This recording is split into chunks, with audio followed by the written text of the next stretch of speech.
drop-head coupe here. The Corvette Stingray following in behind, clearly cut from the right cloth. Next to arrive here at Gawsworth Hall, oldest car so far. Fantastic. Super little MG, and this time a top hat box saloon. Ford Pop Base Special of the 1950s, 2.4, 3.4 or 3.8. Look at this glorious Jaguar E-Type. Oh, super early Austin A30.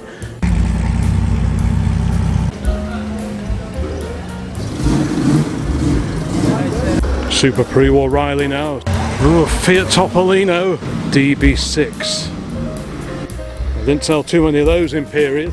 The two-stroke Saab, the little bullnose Saab 96. The original Sunbeam Alpine. Yeah, I'm pretty sure that's a Super 10. The old Leyland Princess.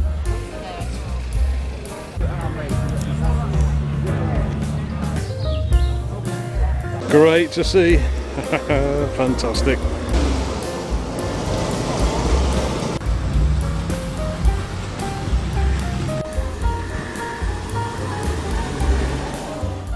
Good morning folks, welcome to the Old Classic Car channel. Today we are in the sumptuous grounds of Gawsworth Hall for their annual classic and vintage car show. There will be some true gems here today on 4 and also 2 wheels. So join us as we go and have a bit of a walk around and see what gems are at this fantastic Cheshire based show.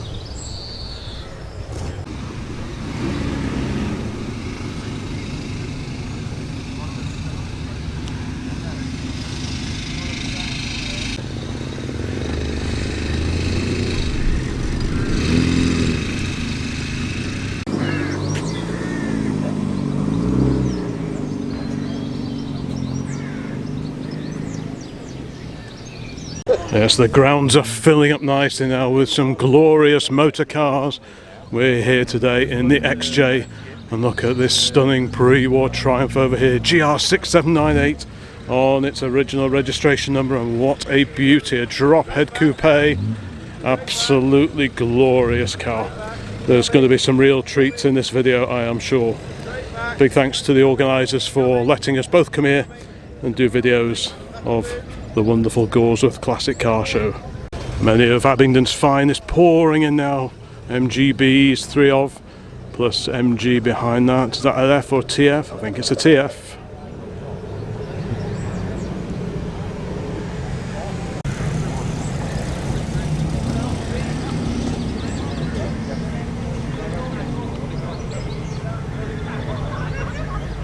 There's a great little Messerschmitt here, or FMR I think, probably one of the license-built Messerschmitt KR200s. Incredible mix of cars here today, from amazing three-wheelers and the mighty Dodge in its rear-view mirror. What a great thing. Manchester Historic. Tim, Manchester Historic. Mighty Dodge Charger. The Corvette Stingray following in behind the Dodge.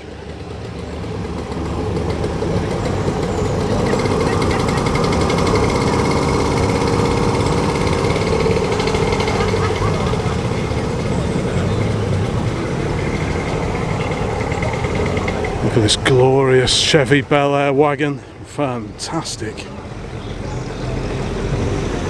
Who doesn't love a classic station wagon? I know I do.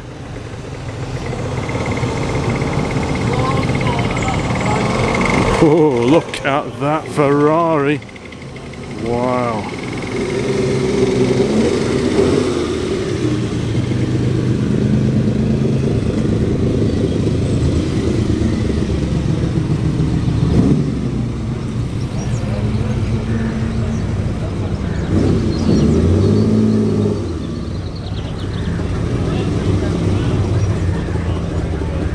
What a car.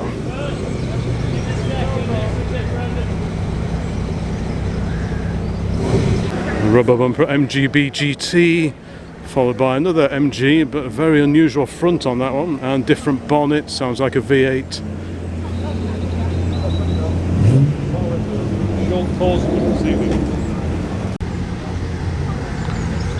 Looks like the army's in town. Right,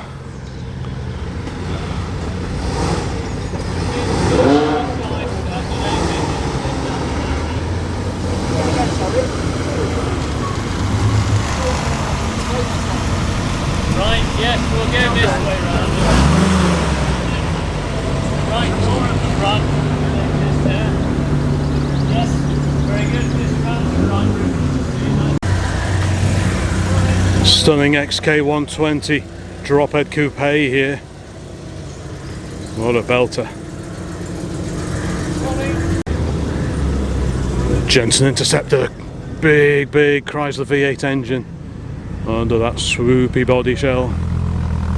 Lancia BT Monte Carlo.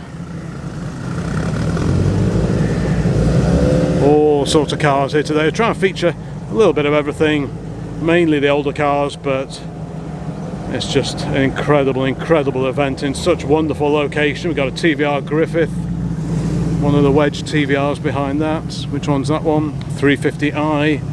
We did a few different engine sizes in that basic body shell over the years. Built up in Blackpool, fiberglass body. Triumph TR6 behind that. Lovely dark blue example. Stately Rover 110, the P4 series car there. A little Austin 10 Cambridge, so that's about 1936-37, that kind of era. Nice, dependable car, really popular back in the day. I do love the two-piece rear windscreen on the old Austin 10 Cambridge.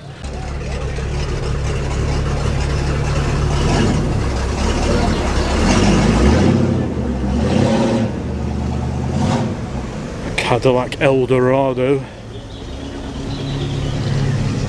T-Bird, the Ford Thunderbird, early 1960s that one. Yeah, 64.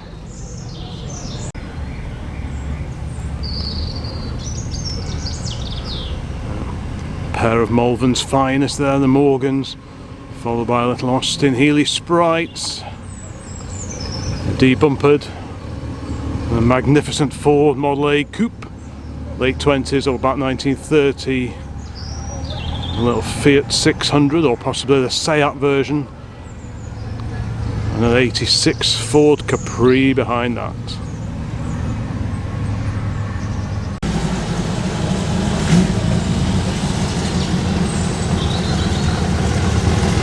Incredible little special there.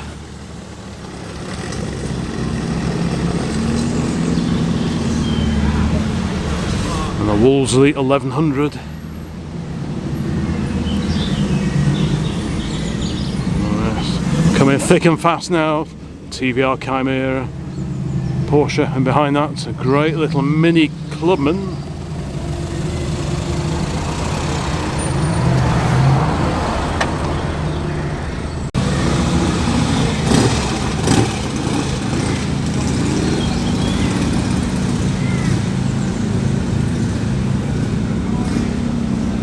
Corvette Stingray in dark blue. Don't think we've seen that one before. Following a gaggle of modern Porsches, we have this glorious MGA Roadster.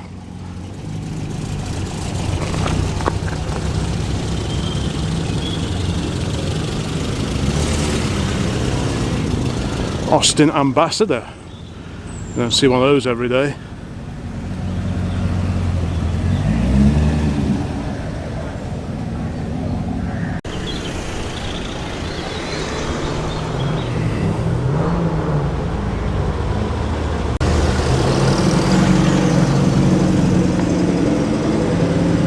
Alfa Romeo 155, very reminiscent of the old touring cars.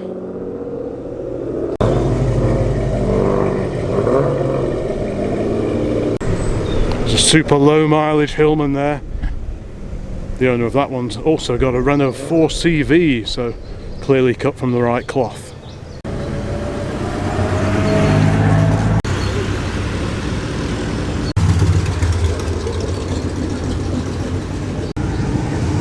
Another fantastic Corvette from the 70s there, followed by a little Citroen AK 400 I think van, and a Vet behind that too.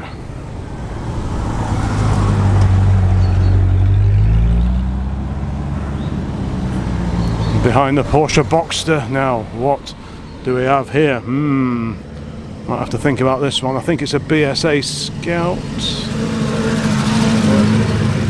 Pretty sure. Super little land. Morning.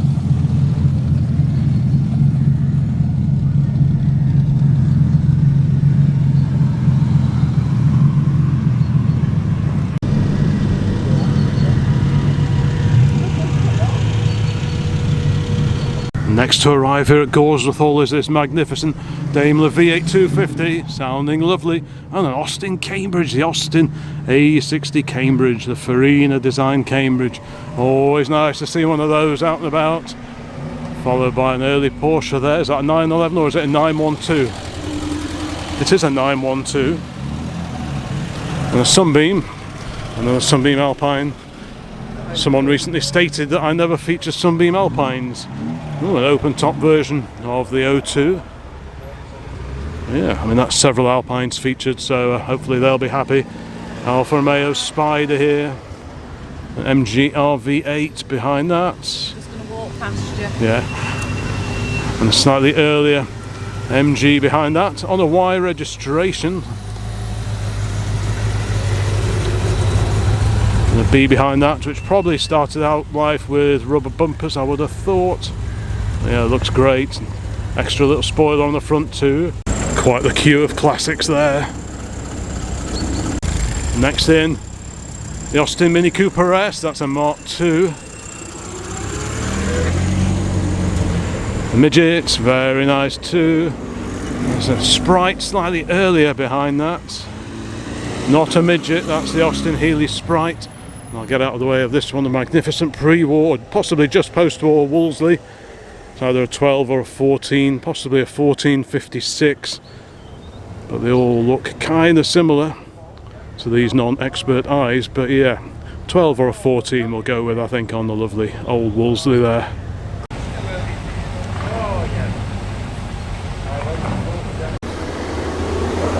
Mercedes rumbles its way in, followed by a great little Honda S800, open top version of the S800, rare little car. Very high revving. What do we have here? Is it the Riley or is it the Wolseley?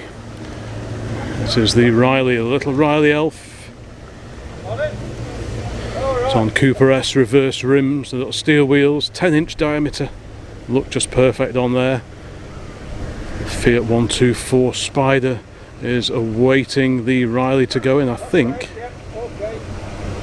Quick check of the passes, then off we go. Oh, super little car, that great shade of green. Yep, Fiat 124 Spider, very nice too. The Jaguar XJS convertible, followed by a Mark III Zephyr Estate. Oof, look at that! Wowzers, that's one cool ride. That is sensational. There's a Jaguar E-Type just coming down, but look at this, a recreation of the old Lola. Amazing. We've seen that one at the Swettenham Arms meet of an evening. Sunbeam Tiger. Lots of V8 sounds, but there's a straight 6-powered Jaguar there. Yep, V8, another Corvette Stingray coming. Jaguar XK140 fixed head coupe. A lovely car. Special bodied Bristol, there's a Gatto bodied Bristol, I think. Volvo V70, had one of those. Magnificent Bentley here, very nice too. Looks very original, the paintwork on that one. I'll have a proper look at that one later. Got an MGTF behind that. Another Vet. I think there's a big club stand here today for the Corvette Club. Superb Aston Martin V8 there. I'm guessing a Vantage. Yeah, that's a Vantage. A Morris Minor convertible. Very bonny. Such a distinctive exhaust note on those.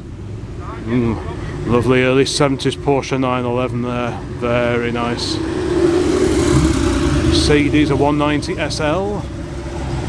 What a beauty, that one. Very swish. Ooh, Volvo PV544, very nice too. Happy memories of owning a couple of PVs in years gone by. Ooh, look at that. Di Tommaso, I think. Yep, the Pantera. Oldest car so far. A wonderful Ford Model T, a brass rad car. Excellent.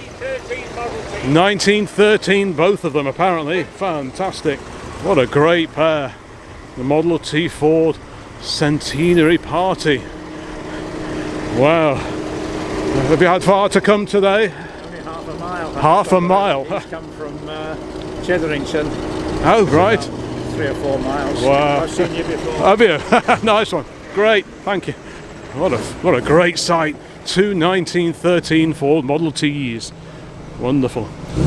Bit of a chilly old day. It's a cold wind today. Look at this, a Jensen 541. Beautiful car. The BMC straight six under the bonnet of that beauty. The little Mini behind that, a Mark 1 Austin Mini Cooper. Yeah, what a great assortment of cars. Oftentimes at this meeting you get cars that you just don't tend to see at any other gatherings, which is what makes it so special. There's a little Frog Eye Sprite there. Morgan behind that. Looks a fairly early one going off the wheels. Yeah, it's late 60s, about 67 or 1968. I hear something old behind me. It's a flat rad Morris Cowley or Oxford, one of the two. Cowley or Oxford? Oxford, is it? What year? About 30? 28, oh, even older. I guess the nickel plated radiators, the giveaway. By about 1930 or 31 they got to chrome rad surrounds, but that one was still nickel. So 1928 that one. Very rorty sounding Spridget there. I'm starting to lose my voice, but never mind. Porsche well represented here today.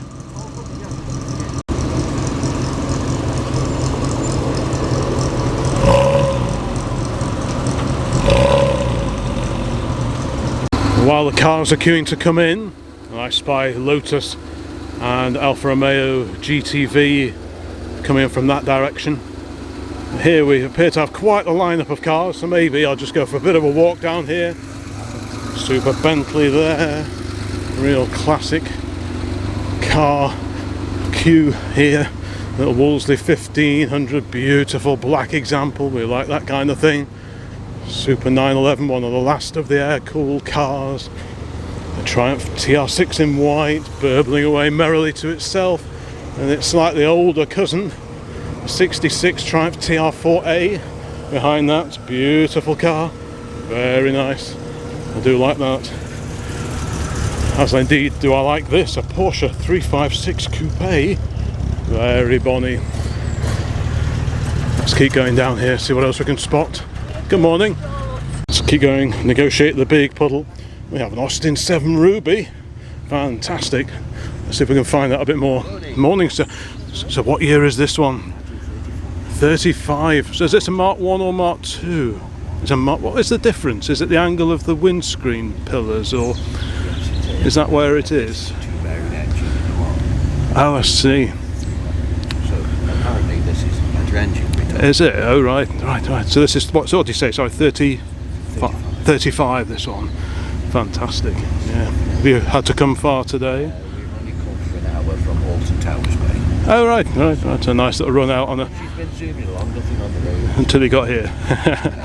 Nice one. Well, have a great day. Thank you. Cheers. Well, lovely little car that is. 1935. I'll try not to get run over. Another wonderful Porsche here. Quite the queue of cars. Look at those lovely flared rear arches and the huge whale tail on the back. Oops. Carrera RS. What a machine. Right, and over there we have Triumph TR4, another early Porsche, possibly a resto mod. Kind of looks familiar, and a Morgan behind that.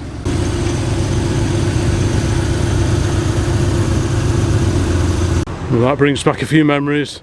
Dad had a Volvo 121 in that exact same colour, same year even, 1966, back when I was a nipper. Just knee high to a grasshopper I was at the time, back in the 1970s, but yes, he had one identical colour. ENB 622D was the registration of his old 121. That one looks like it's parking up, possibly waiting for somebody. Beautiful TR4A. There goes the 356. There's that super little Austin 7 Ruby from 1935.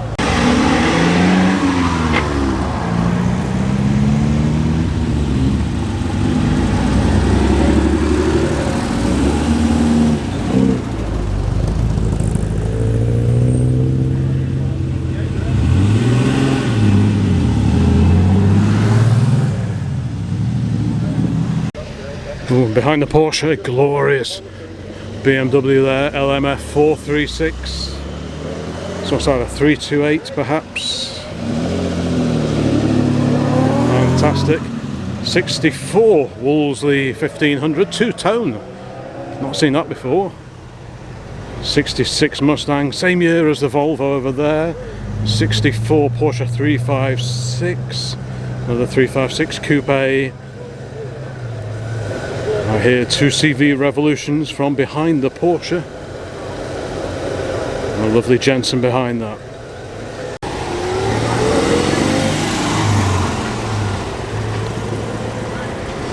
There's that Super Volvo. Yeah, great to see that.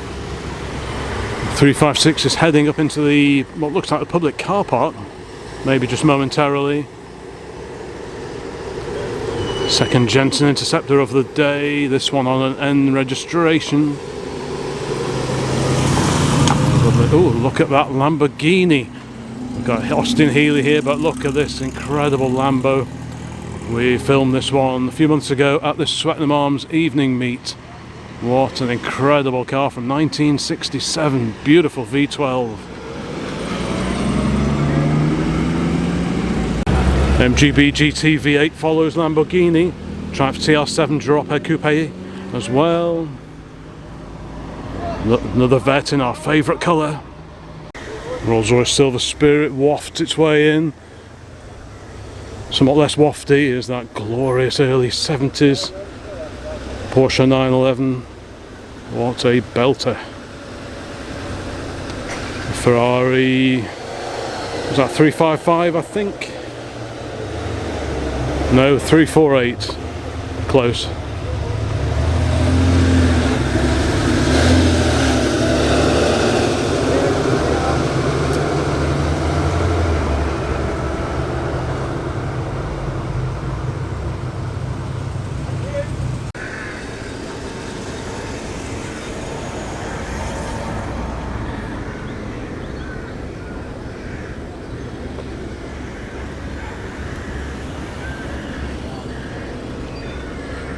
Little Mercedes-Benz SL, one of the R107 cars, somewhat dwarfing the little Lotus Elan behind that.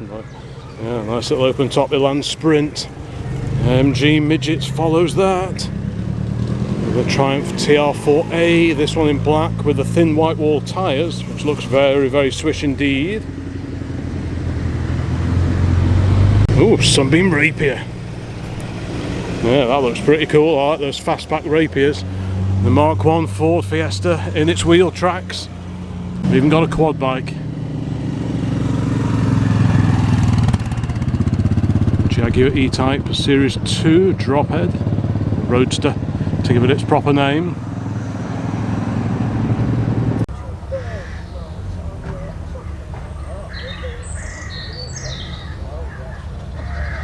Ford Escort Mark II two-door, quite a late one on a V-Reg, that's a 1600 Sport. Ooh, pre-war Riley, I'm pretty sure that's a Riley Lynx. Fantastic, alright. V8 Morgan behind that, the Plus 8.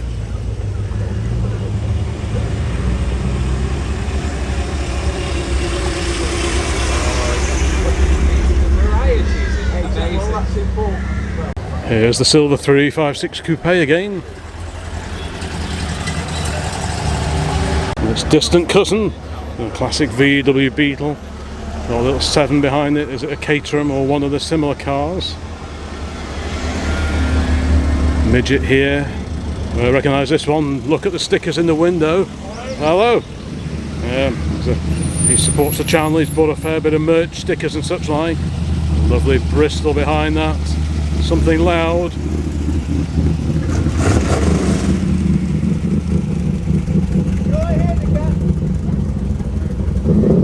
Well, polished aluminium body on that Allard. And what's this behind it? Another Allard. Let's have a quick look at the front. We didn't see this one coming in, so let's have a look.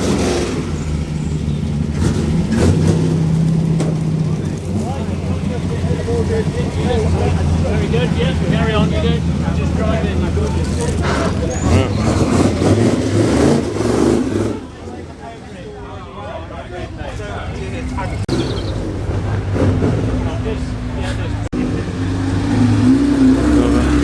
It's a great little special based on Triumph running gear. Reliant Symmetry GTE, one of the SE6 cars. Great little Porsche there, I like that. Another Spridget behind that, round wheel arch midget. And we have a Harvest Gold MGB, very similar to Dad's. Yeah.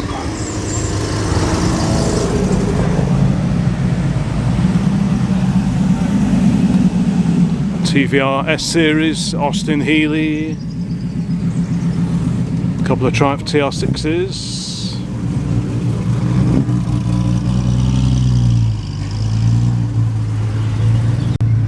First stag of the day I think we've seen.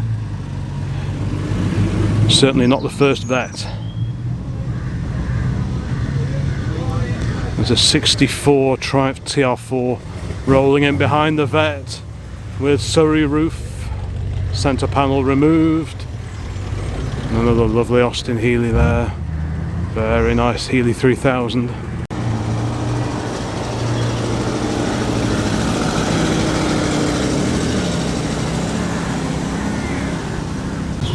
More straight 6 Triumph Burblings from the TR6. Super little MG TA, I think.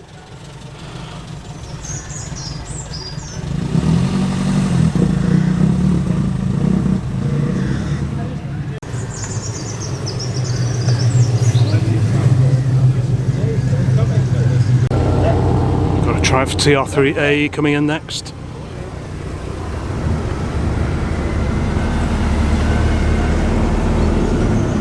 The Porsche 944 Cabriolet in its wheel tracks.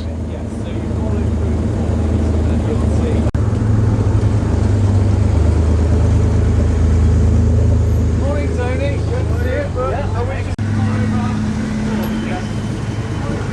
Oh, look at this Samurai edition of the 240Z. That is very cool indeed. A magnificent vintage Rolls-Royce there. I should doff my cap.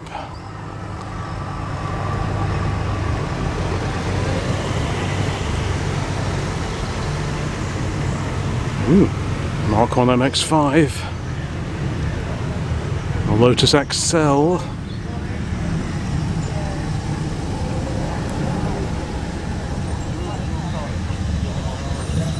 ooh, one of the special 2-door Mulliner versions of the Rolls-Royce Shadow, so this will be the Corniche, I believe. What a beautiful car that is, 2-door coachwork. Hey, another Austin 7, this time a top hat box saloon. Answers on a postcard, please. I'll have to check that one out later.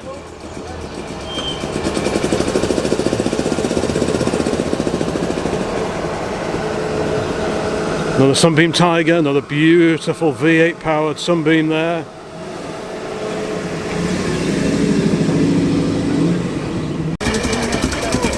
It is a 1903 Autocar. There we go. Certainly the oldest car we've seen here today. Puttering away to itself. How cool to see that. Wooden wheels, no brakes on the front. Probably not much in the way of brakes on the back either. Fantastic. 1903 Autocar. Somewhere to put your brolly on the side there.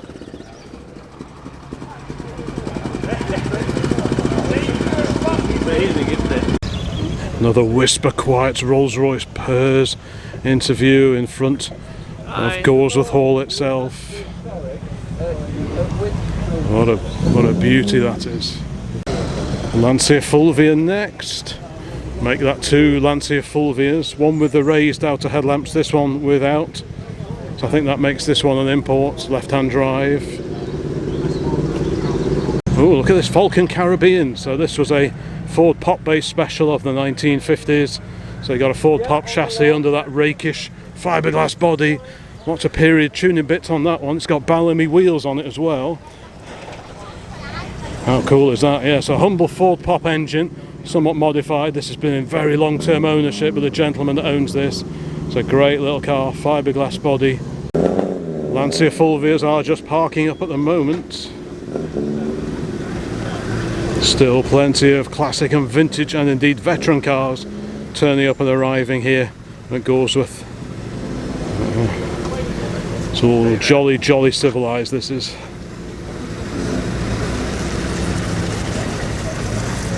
Yeah, certainly one of the rarest cars here today. I doubt we'll see another.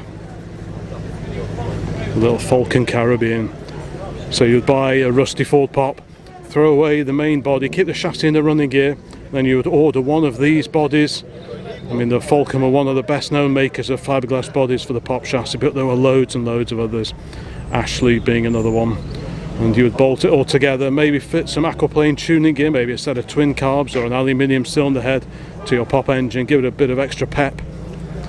And that was a relatively affordable way to build your own sports car, assuming you had the skills to do it. Wonder how many of these projects were started but never completed.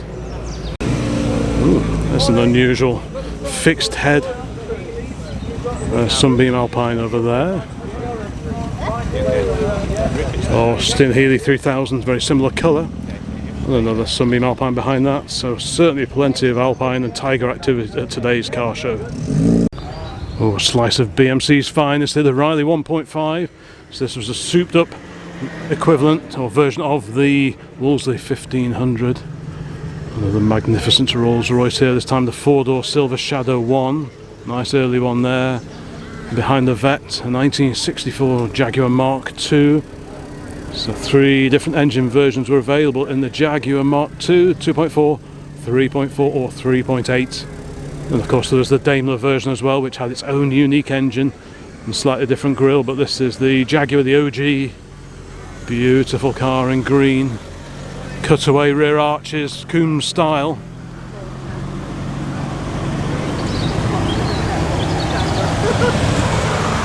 Just spotted a pretty rare Toyota Carina down there. Behind that, another rival from the 1970s, the Leyland Princess. Ooh, Jaguar 420G. So, based on the Mark 10, but with the 4.2 litre engine. And another Jaguar, is this a Mark 9 or 8? I can never tell them apart. I know the one-piece screen. Excuse me, sir.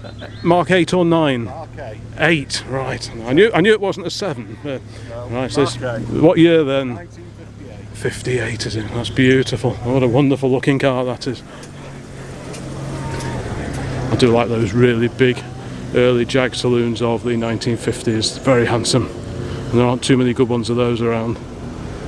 Triumph Herald convertible there, a 1360, little Fiat 500, roof folded back.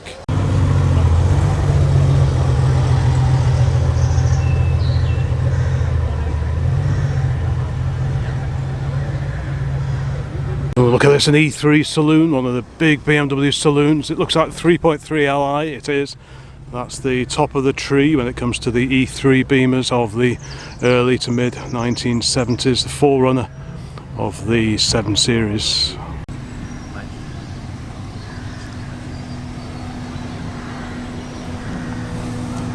Oh, there's a local 944. We know the owner of that one. And a lovely early TR4. Oh, now you don't see these too often. The Wolseley 6, that's the Wolseley 6. There was also the 1885. But I had to count the little grills on the front because the Wolseley 6 has 4 little grills and the 4-cylinder 1885 has 3. So I had to think quickly there. And the TR6 behind that. Oh, there's the 500E, or E500 as it used to be called. That's the big V8 powered 124 Series E-Class. Bit of a wolf in sheep's clothing. Looked like any regular E-Class, but with slightly more flared arches. So that's a very special car. There's a lovely Carrera 2 behind that. And another wonderful air-cooled Porsche behind that. And no shortage of great Austin Healey 3000s here today either. But what a great setting for a classic car event. Look at this glorious Jaguar E-Type. That is fantastic with those beautiful Dunlop wheels there with the centre knock-ons. What a great car in the livery of Icuriacos, the Scottish racing team run by a gentleman called David Murray. What an incredible looking car that is. Yeah, lightweight E-Type. What an incredible looking and sounding car.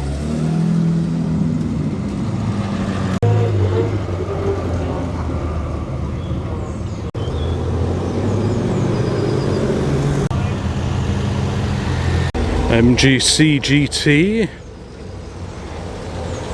Ooh, a Renault 16. Good to see a bit of classic Renault action here today. And a VW behind that. Is that one of the Mexican built cars? Could be. Fintail Mercedes behind that. A Mercedes-Benz 220. Automatic gearbox. The legend on the rear proclaims.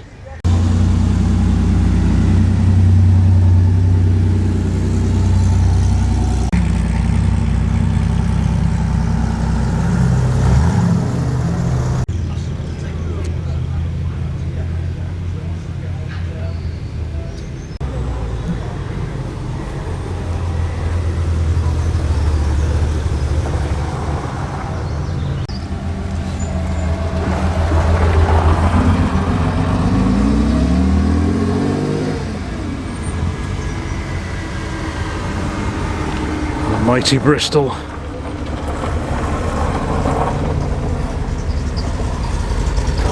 Morning.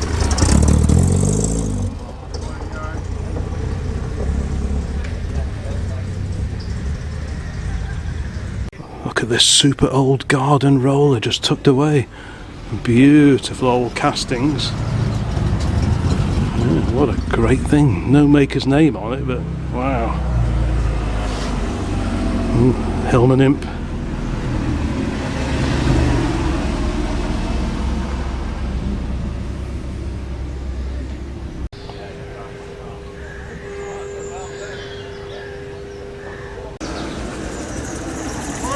How are you? Yeah. Now you know where the Healys are going. Or did you want to park for Healys? Oh right, straight now. Yeah, brilliant. Right.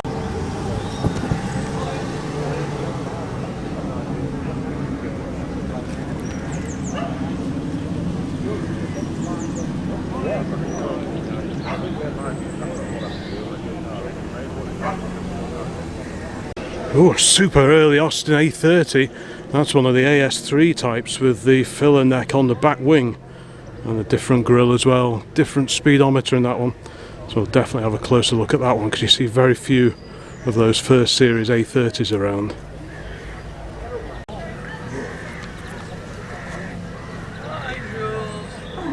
The Triumph TR3A. Nice set of extra lamps on the front of that, followed by a Wolseley 1660 of 1966. Cool, so 1622 B series engine in that one.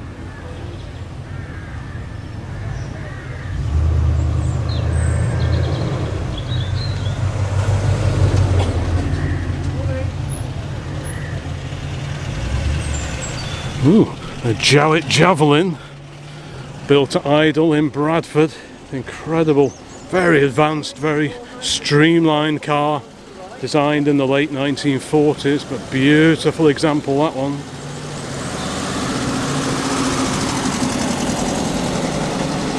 And here we have a Hillman Super Minx from 1966. Great pair of Lucas fog rangers on the front of that one as well. Nice to see that. Don't see too many of them around now. And behind that we have the fiberglass bodied 2.5 litre V8 Daimler, the SP250. Lovely warbly engine note to that one. Yes. This is our 26. Yeah, very brilliant. Yes. This has been Yes. Sunbeam Alpine. Morning. You know where you're going with Sunbeam Alpine? Yeah. Right. Managed to install.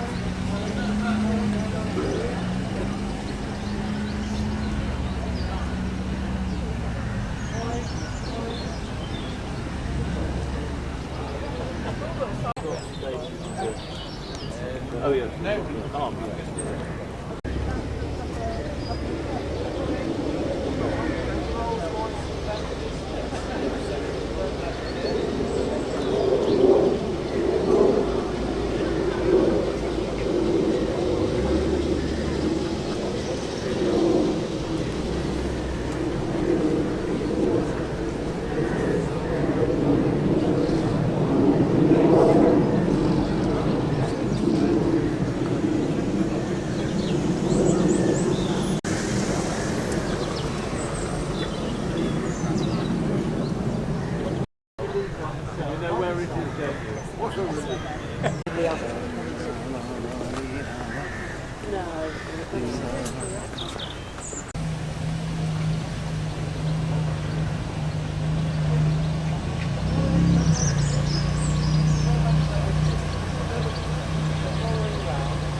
Not a very common shade on this MGB GT, so that's good to see.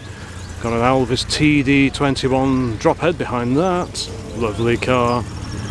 Behind the Ferrari we have an XK140 fixed head coupe. So another classic Jaguar from the 1950s.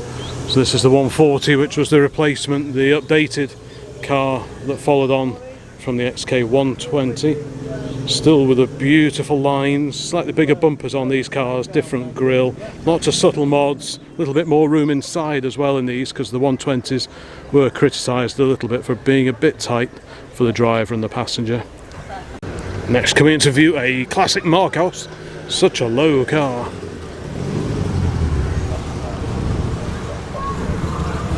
And a pair of Fiat 500s giving chase.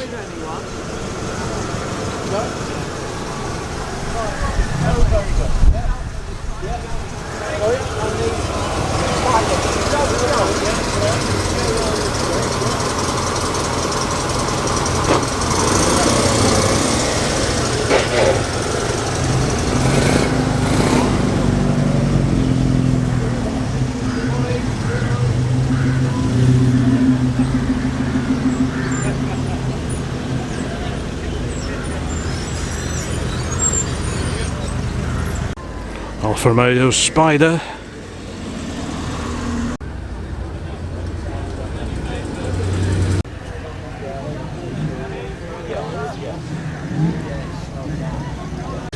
Ooh, Triumph Roadster.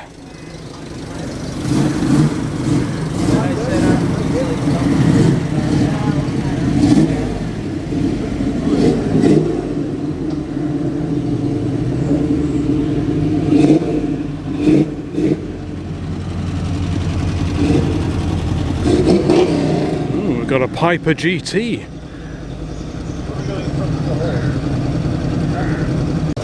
You don't see too many of those around. Designed, I think, by David Piper, quite a well-known sports racer of the day. Panther, followed by Porsche.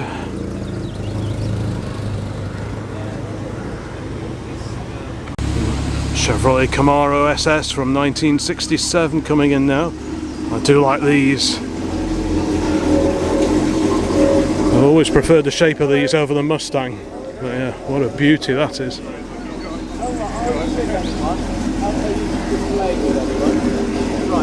Yeah, as a kid I was always in the Camaro camp as opposed to the Mustang camp.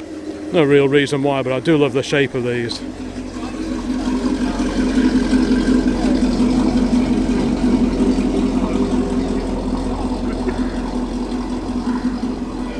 fairly early Morris Minor now, so this is an MM, the Highlight MM, with the cheese grater grille, and it is a convertible as well, which makes it pretty rare sight nowadays.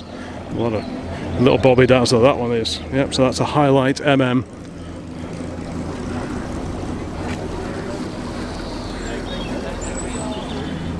The Camaro is just berthing in front of the main hall.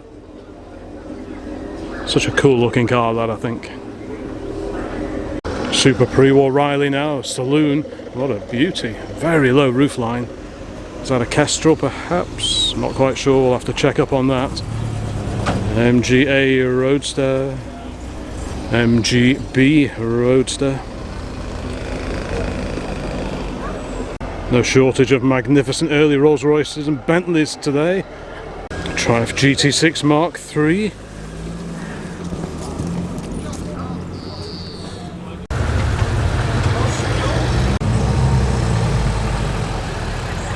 Ooh, Fiat Topolino, fantastic, what a great little car. Topolino, Little Mouse in Italian. Beautiful little car, the original Fiat 500.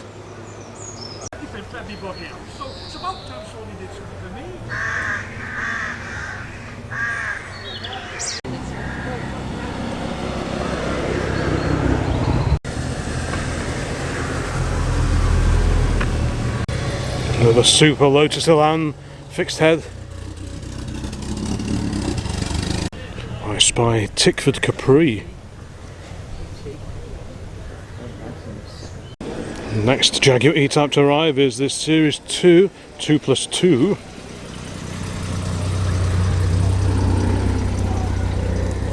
Very nice that is, isn't it? I think most of the display cars are here, but I'll just amble down towards the entrance just to see what later arrivals are here before having a wander around the main car area where everything is parked up, in and around the hall and also in the backfield where we are.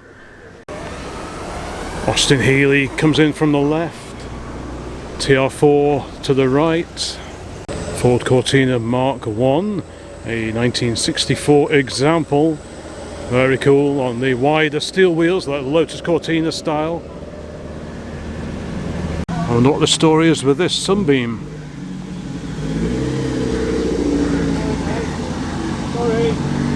It is in fact a Sunbeam Tiger, but with a very different grille, very similar grille to that on the Sunbeam Rapier. I wonder what the story is with that. Oh, fantastic. Some extra vents set into the front wings as well.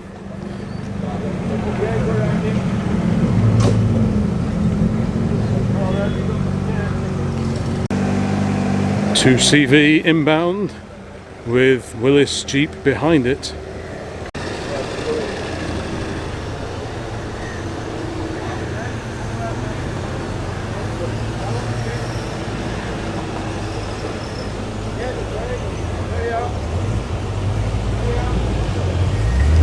Never seen an RV8 in that colour either.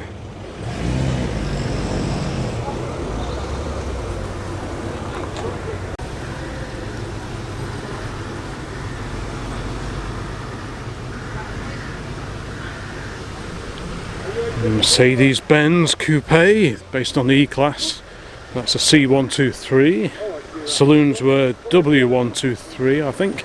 The estates were S123, but this is definitely the two-door coupe. Bentley Continental GT over there. This one appears to be parking up momentarily. It's a Series 3 version of the good old Land Rover. Solihull's finest behind that. Suspect diesel power.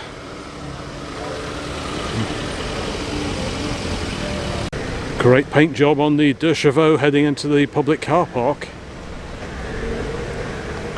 Cars everywhere. Which way do I look? Spridget over there, round wheel arch midget. 911 convertible there, nice early-ish example. Lots of public entering now. But there are still one or two gems in this lineup of vehicles, including a very bon little two-door Austin A35 there. Second one of those we've seen today. There's one parked up close to where we're parked in the bottom field area. Well-travelled Morgan here. spy Spitfire over there with Wolseley Hornet in front of it. There you can just about see the badge in the middle of the radiator of the Wolseley illuminated, as was the case on all the Wolseleys. That lit up at night along with the headlights. Looks like a very bonny example, that one. And Spitfire Mark IV behind that.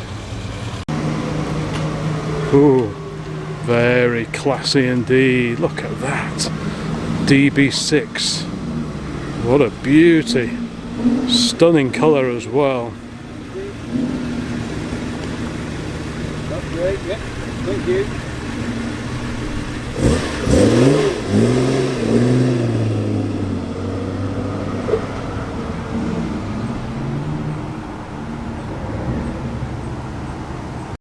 Oh, here comes Morris Mini Minor. Nice early one, that. Quite an early example of the Mark I Mini there. Austin and Morris badge versions were available. Slightly different grille and badging, but not much difference really. Lovely Bristol now. Wonderful.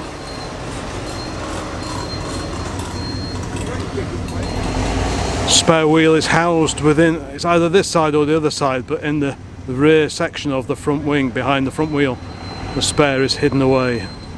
Very clever. Great cars they are.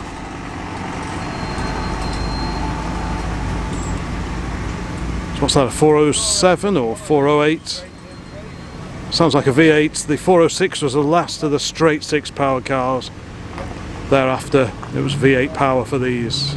I spy something vintage, and I suspect it is a Star, which is based not that far from where we are, in fact. That is a Star, vintage late 20s Star with Pegasus coachwork, if memory serves. And oh, Harley will be happy, he has bought some of his cycles with him on this special trailer, proper vintage trailer. Yeah, great to see some bicycles here. Harley bought his 1952 CWS from that gentleman over there. Not taking part in the show, but you don't see too many Citroen XMs around nowadays. Certainly not on the road anyway. That's heading off into the public car park. There is a Triumph Vitesse convertible. That's a Vitesse Mark II with a 2-litre straight six and the Rotoflex rear suspension, which kept the slightly wayward handling tendencies of earlier cars somewhat in check. And there's a 67 Triumph Herald 1200 behind that, and that's a beauty. Now there's a car you don't see very often, the Austin 3-litre. I didn't sell too many of those in period. Oh yeah, great to see that one here today. Fantastic, excellent. Yeah, very rare car, based on the Land Crab, but very, very different under the skin with its 6-cylinder engine.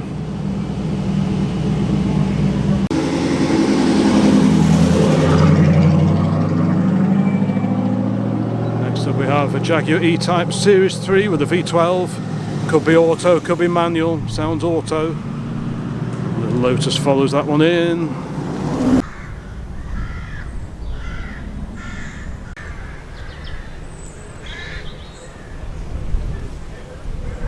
Mark II Ford Escort Action RS 2000 with a droop snoot, and a similarly fruity sounding example behind that.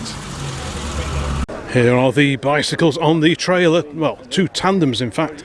If you fancy a classic tandem, a classic Claude Butler, there are the details. That's, yeah, great to see those. So this started out as a proper vintage trailer, I remember, and he adapted it to suit, to carry 2 or more classic or vintage bicycles. Yeah, so if you wish to avail yourself of either a Claude Butler or a Berry and Bentley, you know what to do. Yeah, great to see period trail on the back of 1920s motor car. Every day. Lovely Friday.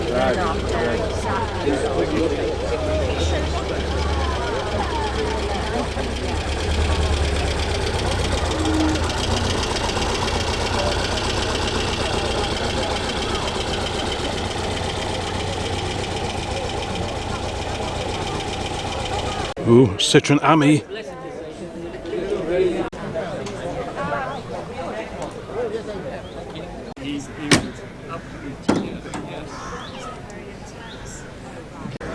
Triumph Stag.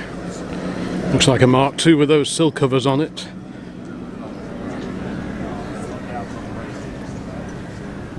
Alright, so let's have a look over here.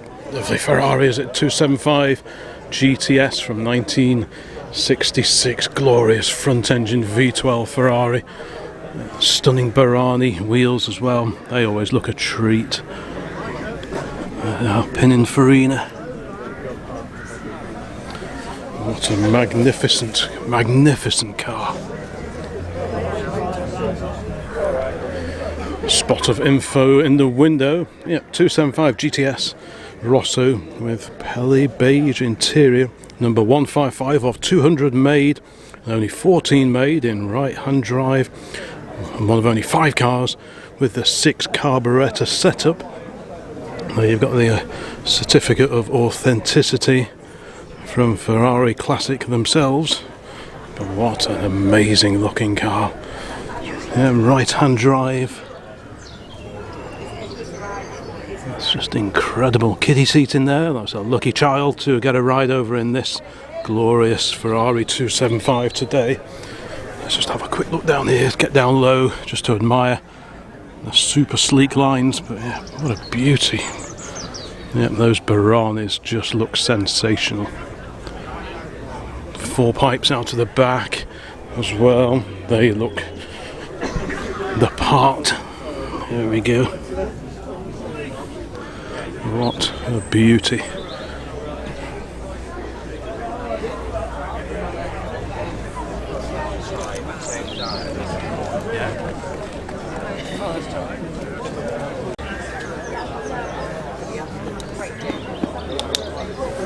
Next to that sensational Ferrari is the Aston Martin Vantage. Real Brit bruiser, this one. Gorgeous leather interior there with the red piping. Proper chunk of Aston there. So which of these two red beauties floats your boat? Let me know in the comments. Perhaps the big brutal Aston here, or the decidedly svelte 275 GTS alongside. Let's just continue our mosey around here. And this incredible Fraser Nash BMW. 1939 Fraser Nash BMW 328. One of 464 produced by BMW between 1937 and 39 and imported by Fraser Nash. Yep, so they were the licensed suppliers of Fraser Nashes here in the UK. Yeah, 1939, this beauty. What an elegant dashboard. Equal prominence given to the rev counter, the tachometer and the speedometer there. Fuel gauge, many other gauges over there. Beautiful switchgear. And this lovely dark blue example of the BMW 328. Yeah. Stunning, stunning car, this one.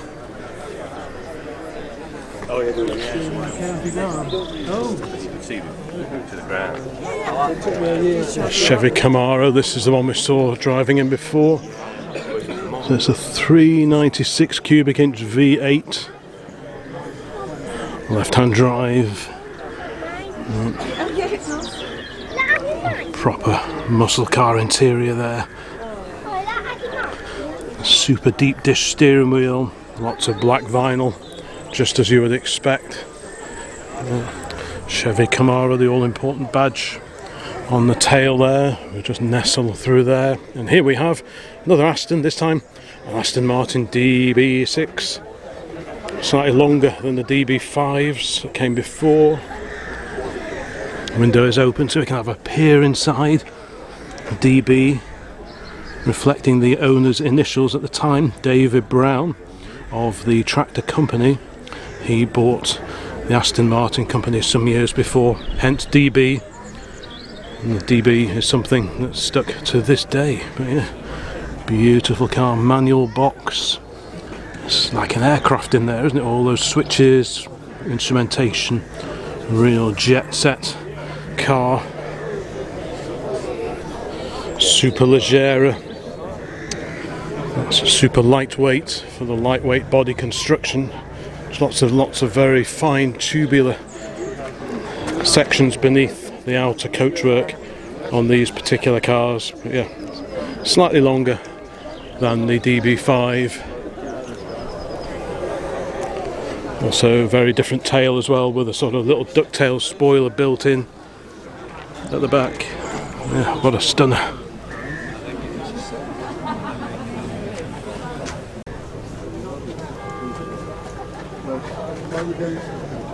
And parked alongside the DB6 is indeed a DB5.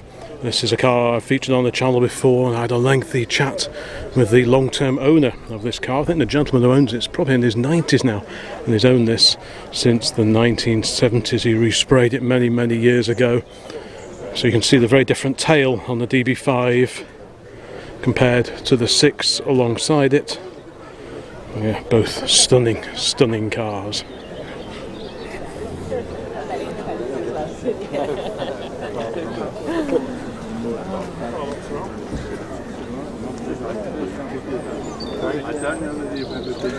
And by complete contrast to the delectable DB5 is this BMW Isetta that we saw arriving on the trailer quite a bit earlier this morning now, so that's great.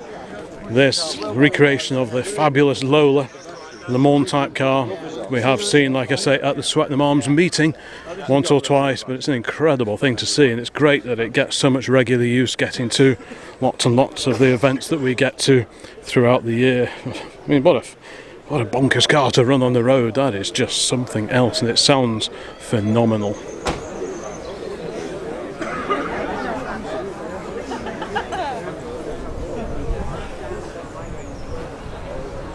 Over the way here we have the V12 Lamborghini Espada.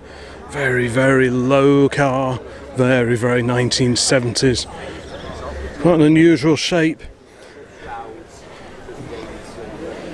Couldn't be more 70s if it tried. And this funny little glaze section on the tail here. Not quite sure what that's made of, perhaps to help you reverse, because it's a jolly wide car, this one. Yeah, pretty incredible. I think I'm more of a Miura man myself, but there's no denying these are incredible cars.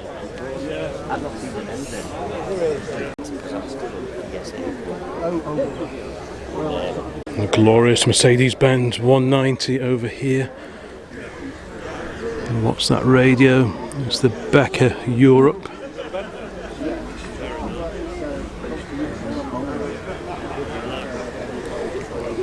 What a superb looking car that is. Beautiful black paint finish.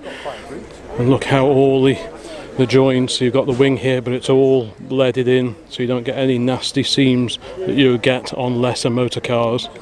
And that just adds to the elegance of these incredible cars. Classic two-wheelers over here, the Honda 175 and an MZ. And I spy a collection of very rare machines here. MV Augusta, and Maserati over there. Now is a good time to start having a walk around the cars, given that most of them are now parked up and in position. And on pole position on this row here we have the two-stroke Saab, the little bullnose Saab 96. Super little car, this left-hand drive with bucket seat. Oh, it's got some timing gear on the dash as well, so maybe this gets used for a bit of gentle competition, road rallies, that kind of thing. Great cars, so aerodynamic.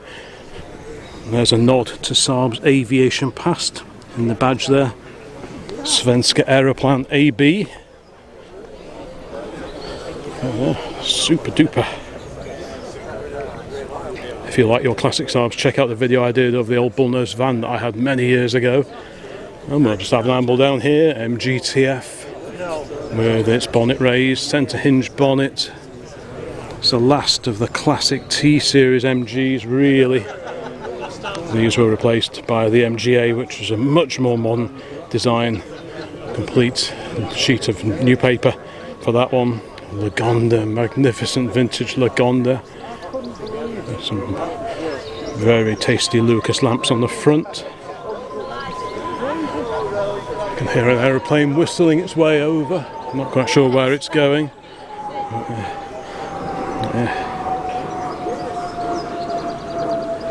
Sounds like a little business jet flying over somewhere, but can't quite see where it is. Wow, just look at this Lagonda here. There's a bit of information in the window for this beauty, so let's go and check that out. Beautiful, beautiful car. So this is a 1936 4.5 litre LG 45. Let's just carry on down here. MGA, quite a late one with a recessed front grille. You don't see too many of those. XK alongside.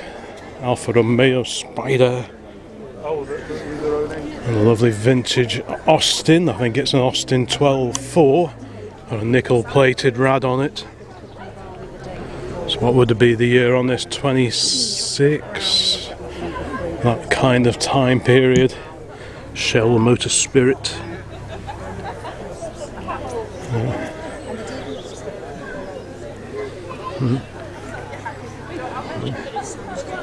All very agreeable indeed. Tonneau cover over the rear seating area. Beauty, and what a great backdrop. I can see some lovely pre-war cars here, so that's nice to see. Slightly later Austin here, 1930s Tourer, 4-seat Tourer, and a standard Vanguard. By gum, that's a Vanguard Phase 1A with the slightly chunkier grille compared to the Phase 1.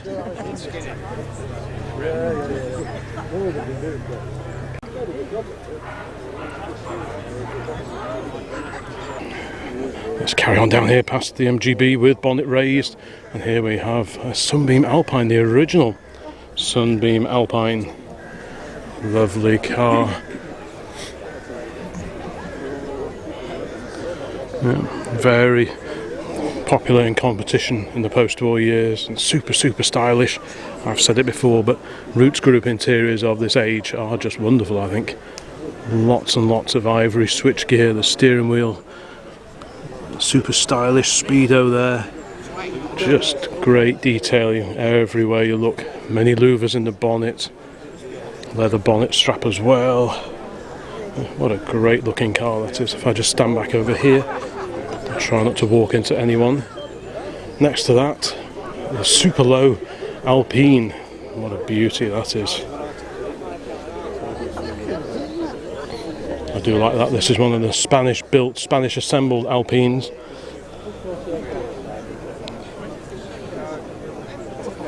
Yeah, that is glorious. And next to that we have a Singer, I believe. Yes, it is a Singer. A 9 Sport Le Mans 4-seater long tail. Lots of the Singer Le Mans were 2-seaters. This is a slightly longer car which accommodates a couple of people in the back with small knees. What a beauty this is.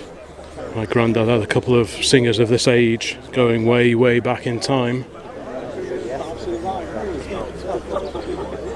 So this would have been a rival to the product out of Abingdon, MG and so on. What a beauty. Twin carburettors. Twin Select carburettors. Electric fuel pump. Spare set of plugs over there. Tools laid out on the bulkhead here. So you got an old stirrup type tyre pump there, grease gun, wheel brace, or starting handle rather. Yeah, what a belter.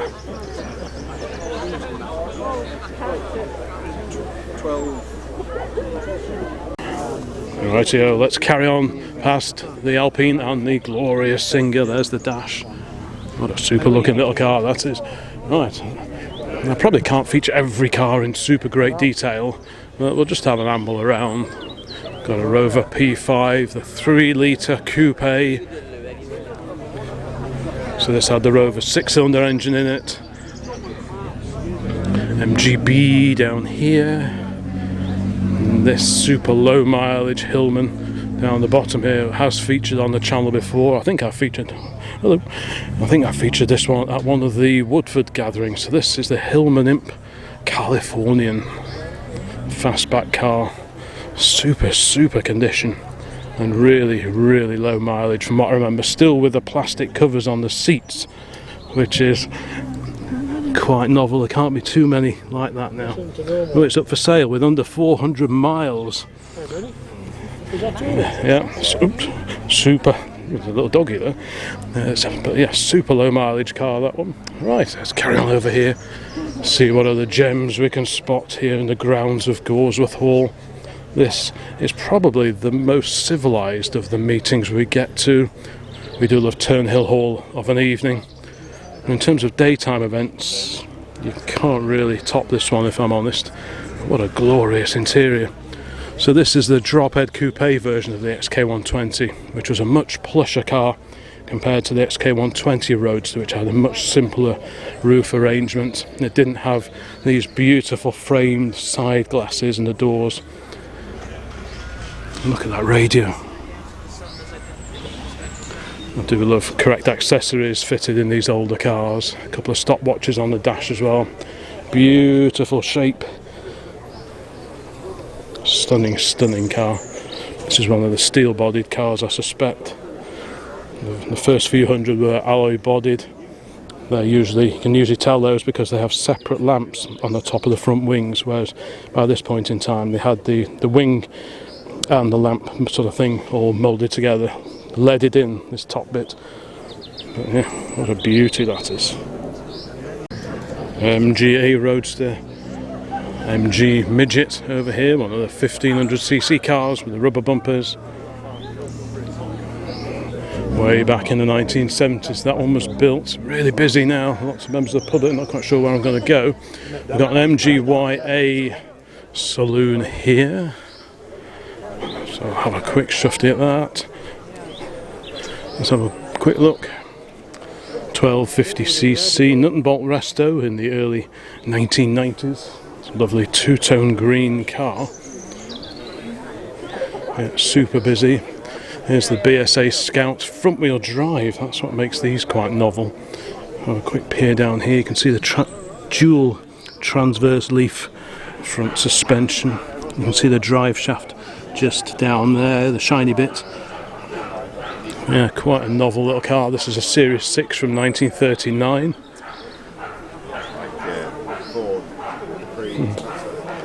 Lovely car. Right, let's carry on ambling around, see what gems we can spot. The Riley. Is this a Lynx? I think it's a Lynx, yep. Twin SU carbs, lovely old fittings on the early SUs.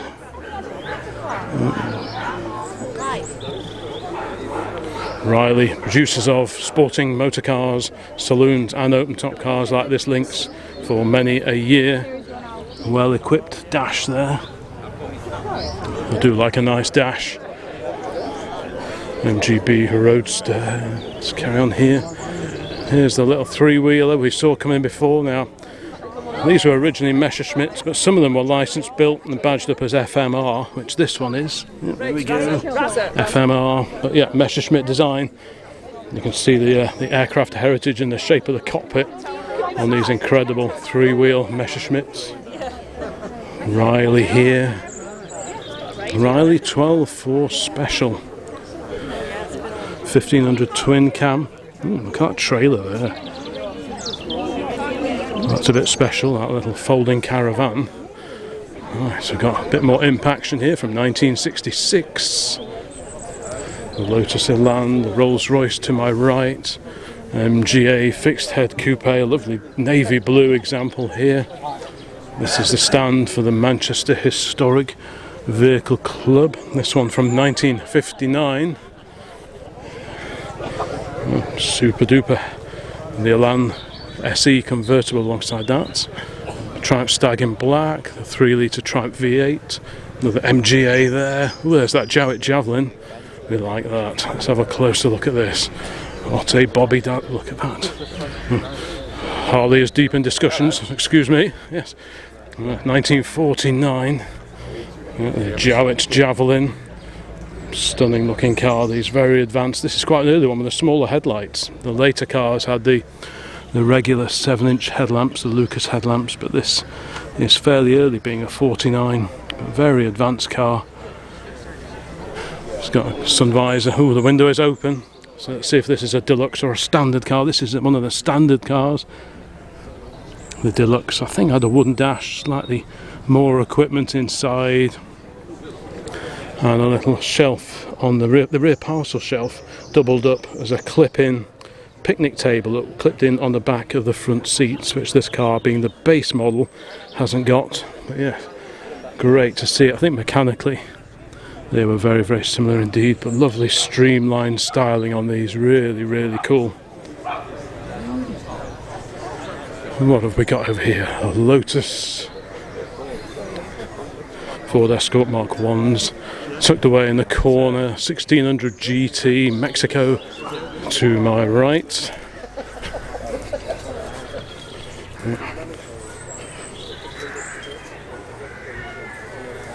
It's got later plastic plates. Well, these they stick on, they're not even plates, they're stuck on. That's interesting. I was expecting to see like the reflective metal plates. Maybe the green example over here has got those. No, this has got plastic plates on it. So it's a case, it's about 1971. Again with the deep dished steel wheels, which look really cool. And there is that Tickford Capri, where I had a quick peer over the wall at earlier on. And what do we have here? Opel Manta, not a GTE, but the GT, the fastback. I don't see too many of those, but looks like it's been somewhat re-engined. This looks a little newer and a little larger than whatever engine would have been fitted in here originally. I don't know my Opel Mantas very well. I'm pretty confident in saying that's not the original engine. Okay, let's amble over here. Got a great little forward control comma with a drop side pickup body, comma PB. And here's that stunning Triumph Dolomite drop head coupe, late pre-war, late 1930s I think this one. Oh, hello. Hello. Right, let's just sneak down here and admire the interior and find out a little bit more. 1939 Dolomite 1460 foursome coupe. Foursome because it's a four-seater. What beautiful quality fittings. Look at these beautiful cappings on the door. Yeah, it's just beautiful quality everywhere you look. Even those wood panels set into the rear quarters over there. And look at that little panel down there. Is that a radio? What a stunning bit of kit. Everything is so beautifully finished, all plated, bits and bobs here and there. None of it needed to be plated, but people took pride in the coachwork on these wonderful cars. And let's just go and have another closer look at the wonderful waterfall grille on these particular cars. What a beauty. Ooh, lovely Elvis over here. I don't think we saw this one coming in. It must have been here before we arrived. Beautiful mascot on there. They certainly have a wonderful assortment of cars on the stand here for the Manchester Historic Vehicle Club. Incredible.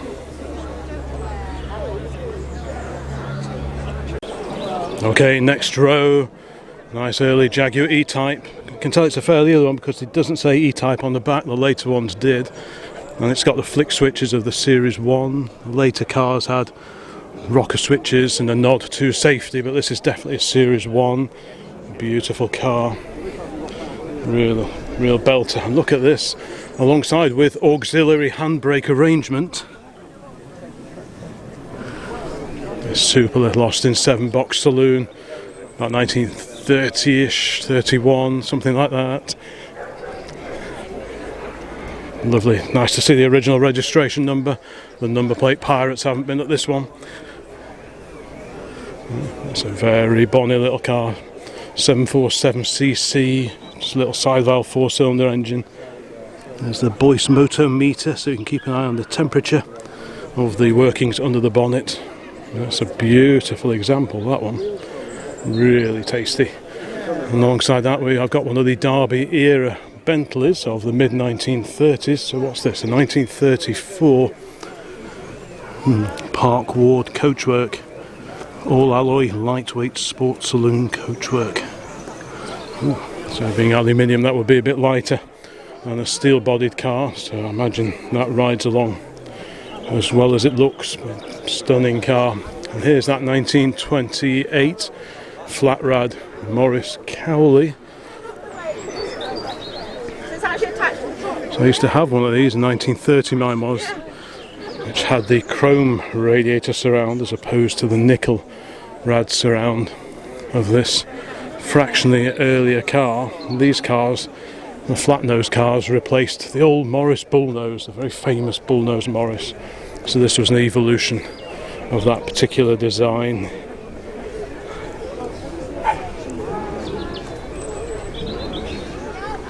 Trio of red beauties up here now. The Honda S800, tiny little car, quite an advanced little car. And there's a Gilburn alongside that.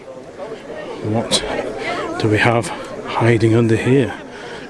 Gilburn Genie 1968, but this one's got a small block Ford V8, 289 cubic inch, 4.7 litres.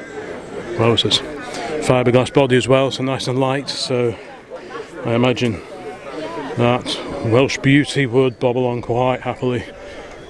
Next up, Series 1 Jaguar E-Type, the 2+2, so slightly longer than your regular fixed head, much taller roof as well.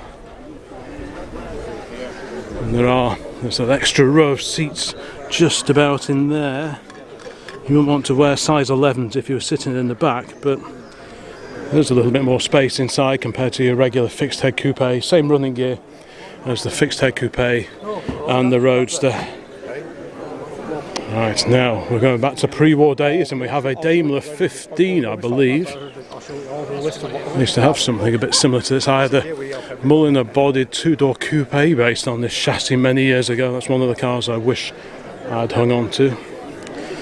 But in a fit of madness, I decided to sell it. And I think the gentleman who bought it was actually based in India, and he was going to dismantle it and ship it over to India to have it restored. Yes, it was the two-door coupe version of this. Hello. One of the cars there I'd actually really like to own. I think it's a 15, isn't it? Yeah. Right. I thought I said it was like 15, I didn't know that. Yeah, it is a 15. It's the same as that coupe. Do you remember the coupe we had, the Mulliner? Yeah. Yeah. Nice beauty. Yeah. Very distinctive fluted header tank there on the Daimlers. There's lots of beauties, isn't there? Yeah. Spend my money on, and maintain. It's one of the ones that I'd be very... Maybe. Well, we've got an XK150 here. Very tasty. Or how about this then, the bullnose Morris? So we were absolutely mint. It is. We were looking at the flat nose before. We followed this leaving in the MX-5, I think. Did we? Year. Oh. Yeah. What year is this? 1923 Morris Cowley bullnose, so named for the very curvy radiator. It's the oil filler, I think, isn't it? It's like a dish. Yes, it's beautiful under there, isn't it? A set of spare KLG spark plugs there. KLG, Ken Elm Lee Guinness, founder of the KLG company, and also I think he raced a bit at Brooklands back in the olden days. And yeah, what a beauty! With a little posy holder in the middle of the dash. Things were so much more civilised back in those days. Lots of lovely nickel plating as well. The hooter poking through the bottom of the windscreen frame there. Isn't that just a stunning little car? But I love the shape of the radiators on these. You can see how the radiator curves in on the inside. I imagine that's not the cheapest thing to rebuild should the need arise, but what a stunning little car. That's amazing. Okay, let's carry on along here past that glorious Cowley, definitely one of my favourites here today, and a super sleek Rover now. So which could be based on a P2. So which one is it? 6, Rover 16. Yeah, it's a Rover 16. 1939. So it's, yeah, 16 horse, 1939 drop head coupe, Salmons and Son of Newport Pagnell. Isn't that just stunning? And just like that Triumph Dolomite we were looking at a moment ago, beautiful wood fittings and plated fittings everywhere you look. Very nice, isn't it? It's wonderful, isn't it? Very nice. Very sleek, isn't it? I like the colour scheme. Yeah, definitely. And plenty of room in the back as well. you can't always say that. Yeah, it's very sleek. Very sleek. Fitting it too well. No, it might stick out a little bit, but wonderful shape. Beauty. Great to see so many pre-war cars here, mixing it with the later cars. Lots of canine action here today. And we'll just sneak our way around here and look at the engine of this magnificent Rolls-Royce. Right. Wow, look at that.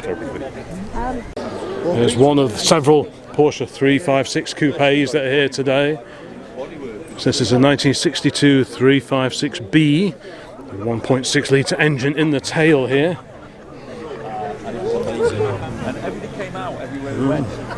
Super looking little car. Yeah, like the sticker in the window. Let's have another general amble around and just soak up the atmosphere at this great event. So we've got an E-Type manual overdrive box, and here's that 1903 Autocar, which is, I think it's the only veteran car, Edwardian car here today. And there's the two 1913 Ford Model Ts, both brass rad cars, the left-hand drive, both of them. Of course, a lot of these were built at Trafford Park as well. Many of these were sent over in kit form, sent to Ford's factory at Trafford Park and built up there for the UK market. But both of these are left-hand drive imported cars. Yeah, very early days of motoring. Very non-conventional pedal and gear arrangement apparently in these. I've never tried driving one, but I know not everything is as it seems with the pedals down there, just to keep you on your toes. And there's the Lancia Beta Monte Carlo, Ford Model A Coupe, late 20s, 1930-ish, that kind of era. 3.3 litre side valve 4-cylinder engine in those, complete with bullet holes down the side. Who remembers stick-on bullet holes in the 1960s was a bit of a thing. I remember Dad telling me about that. But yes, here we go. The two 1913 Model Ts, no brakes on the front. There's the mechanical speedo drive, just coming off one of the front hubs. I wonder if Harley spotted this, a very original looking Shell 2-gallon petrol can. Those are really nice. Original paint. We like original paint. Yeah. Pretty basic, not a great deal in there. The trembler coils live in there, providing the sparkage to the 4-cylinder engine under that stubby little bonnet. Acetylene gas lamps. Yeah, and there is the Model A. The Model A replaced the Model T. Here's the little Fiat, or it is a Fiat 600. Slightly bigger brother to the 500 alongside it. 356 there. Incredible little home built here, based on Austin's 7 bits and bobs. It's even got a supercharger on it, good heavens. Huskies. Right, let's see if we can have a... Take 5 minutes to look. You do, don't you? Yeah, there's a lot going on there, isn't there?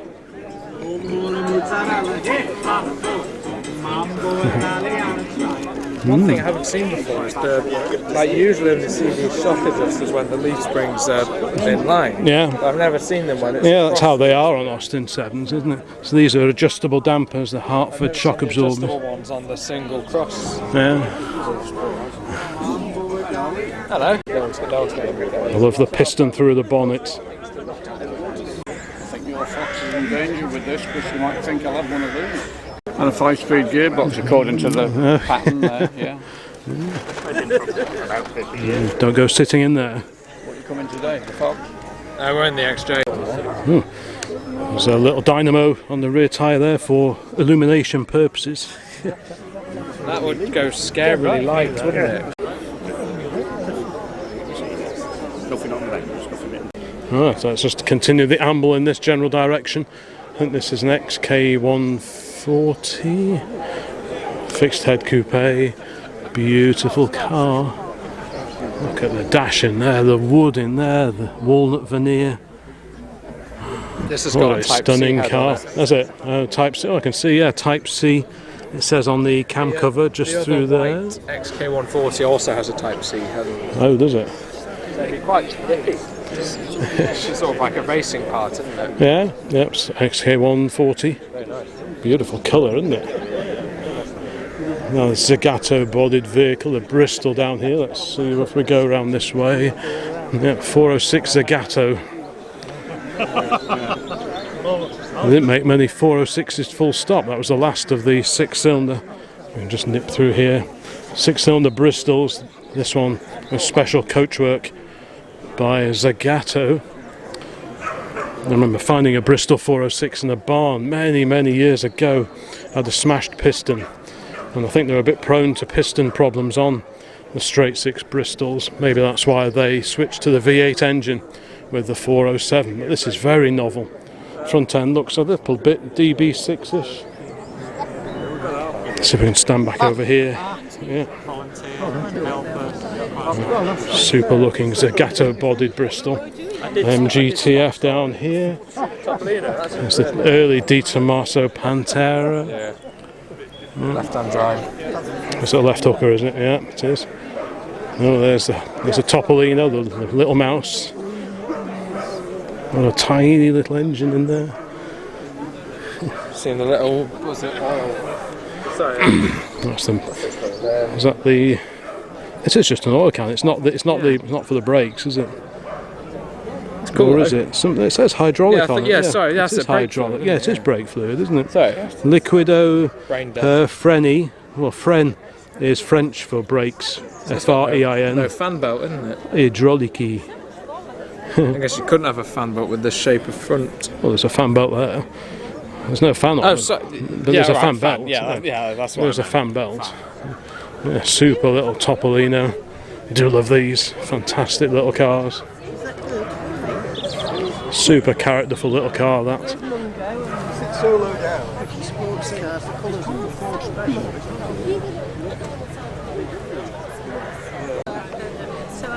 Continue down here, the mighty Rolls-Royce towering over the Topolino alongside. Time has not been kind to the original owner of this Austin Ruby. This one we saw on the way in, 1935.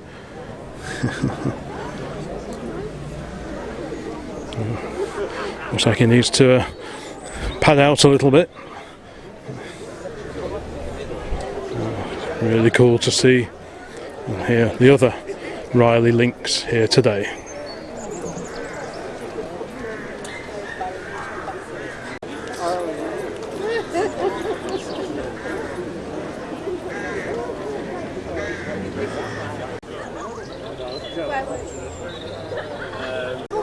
So the original Fiat Topolino here, the later Topolino or Fiat 500 alongside it, hence Nuova or New 500. So it's pretty neat to see the two of those together here.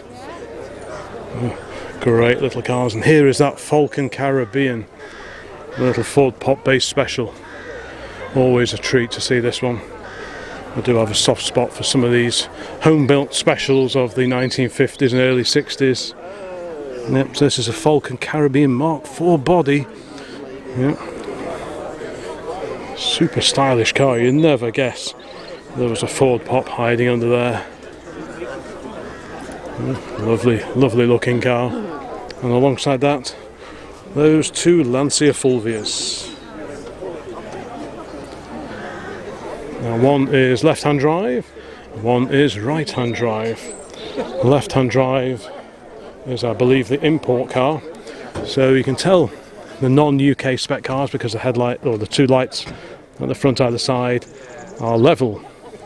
Whereas if we make our way over to the UK market car here, something about the regulations at the time required the main headlight to be higher up. So the only way they could do it by moving the headlamp up was to put these little peaks in.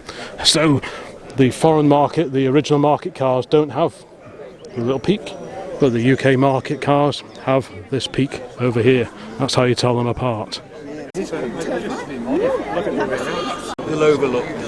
No, just come with us. Things like that.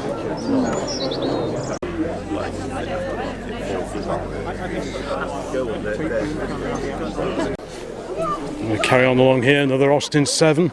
This one, fabric bodied saloon, fabric covering. There we go. Yeah, so fabric over a frame. Probably quite a rare survivor now, I would imagine. There's a little MG, which I think is a TA.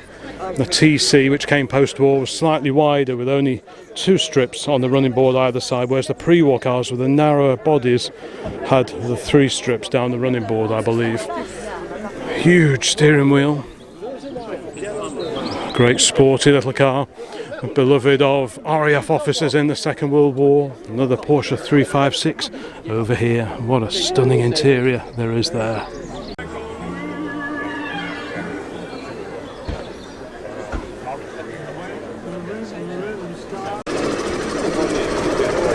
Hand start on the Ford Model T.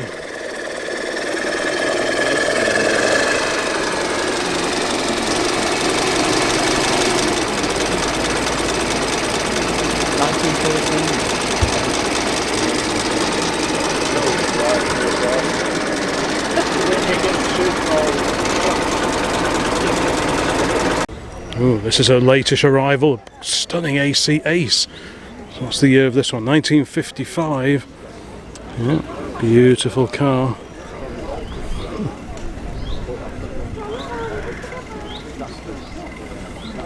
What a beauty that is.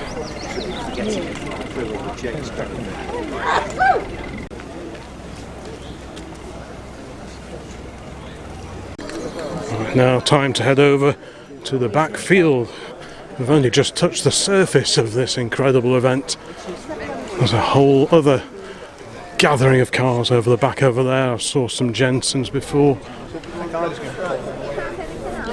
And of course there's even more cars down in the backfield where we're parked. So yep, lots to try and see while we're here today. This is a one-day event. So let's go and get up the hill and have a look over here. The Lotus Cortina will be familiar to regulars here on the channel. There he is. Morning. And closely related, of course, is the Elan in front of it, and the Eclat from the 1970s.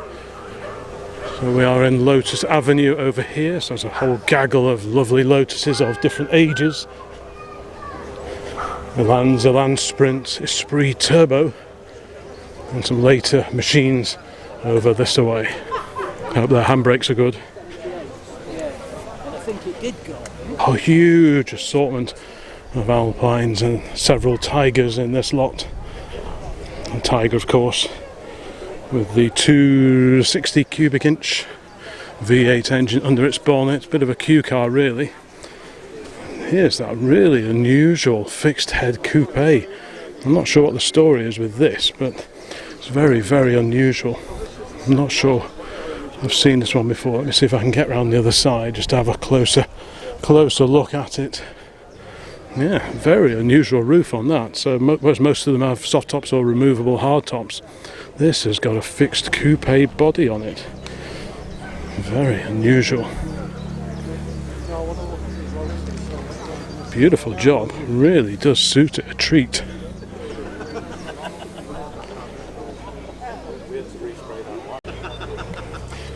Definitely quite the look of that one. So what else have we got? Different eras of Alpine. Some have the big fins, the later cars, like this one had the slightly smaller. This is a Tiger with the 260 cubic inch V8 and proper Radiomobile radio. That looks the part in there. There we go. Is it not 260, this one? So what is this one? 302. Oh, so you've been playing, have you? Did you convert it? Are they 302s now, are they?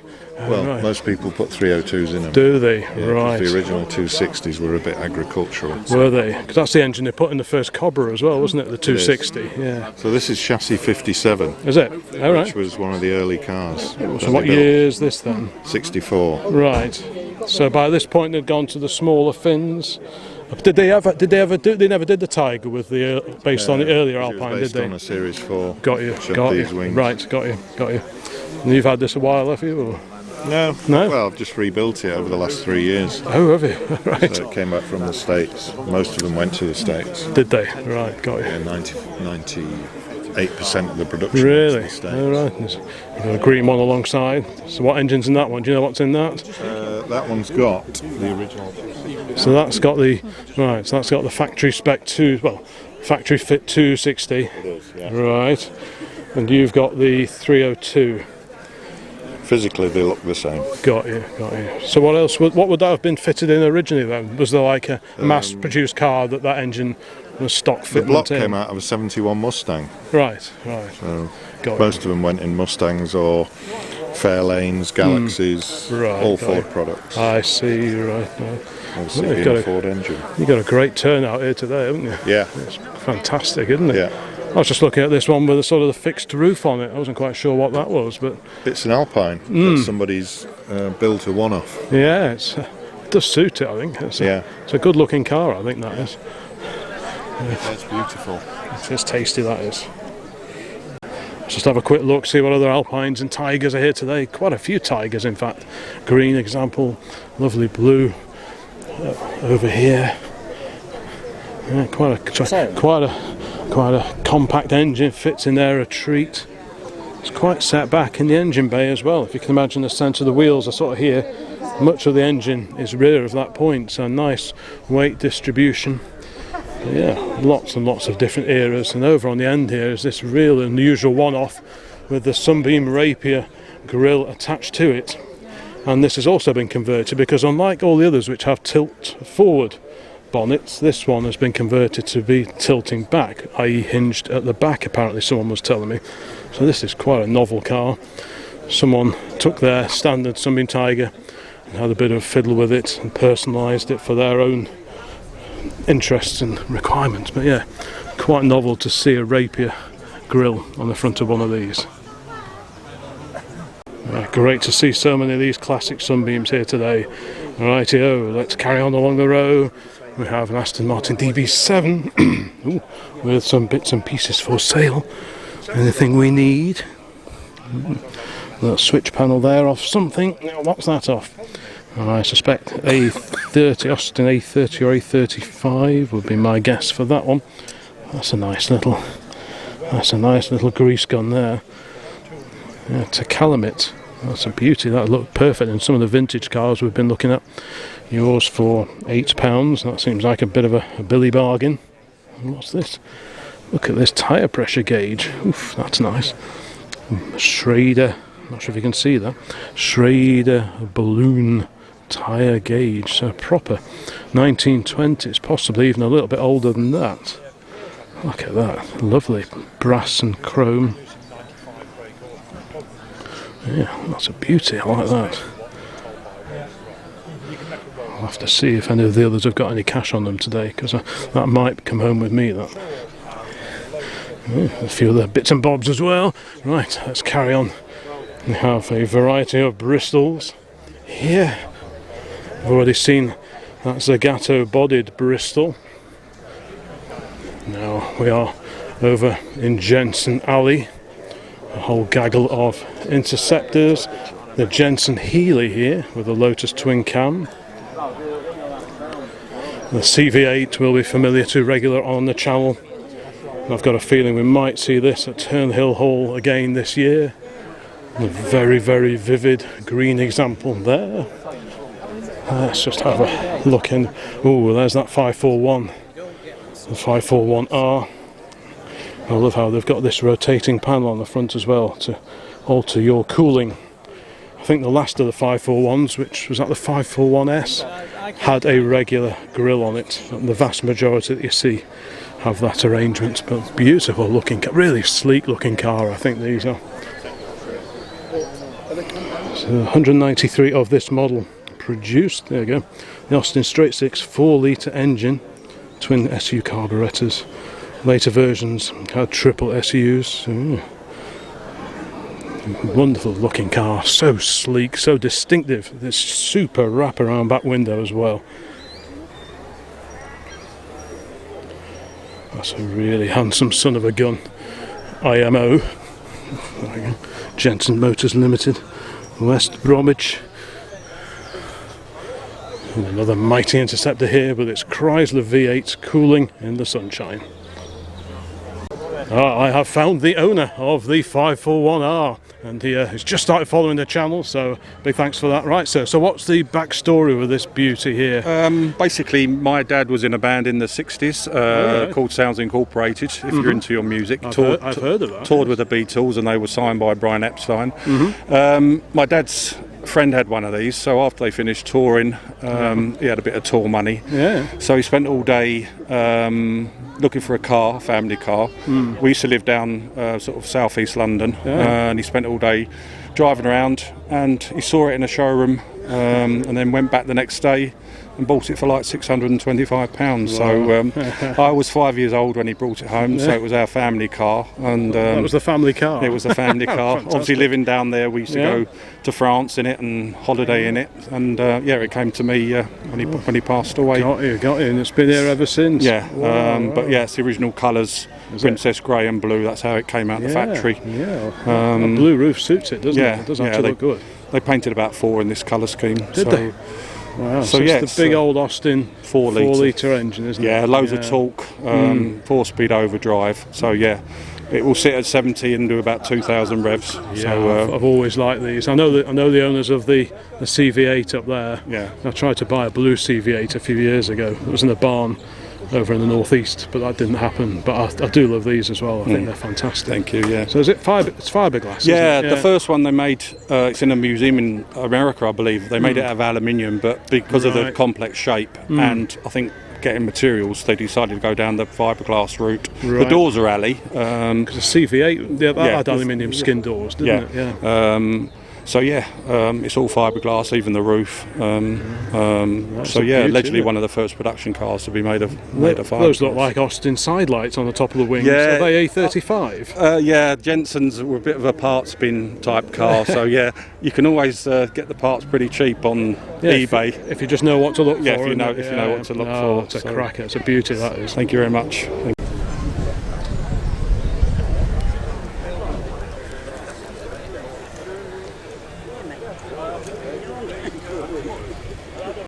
Beautiful Alpha here, just avoid the bluebells.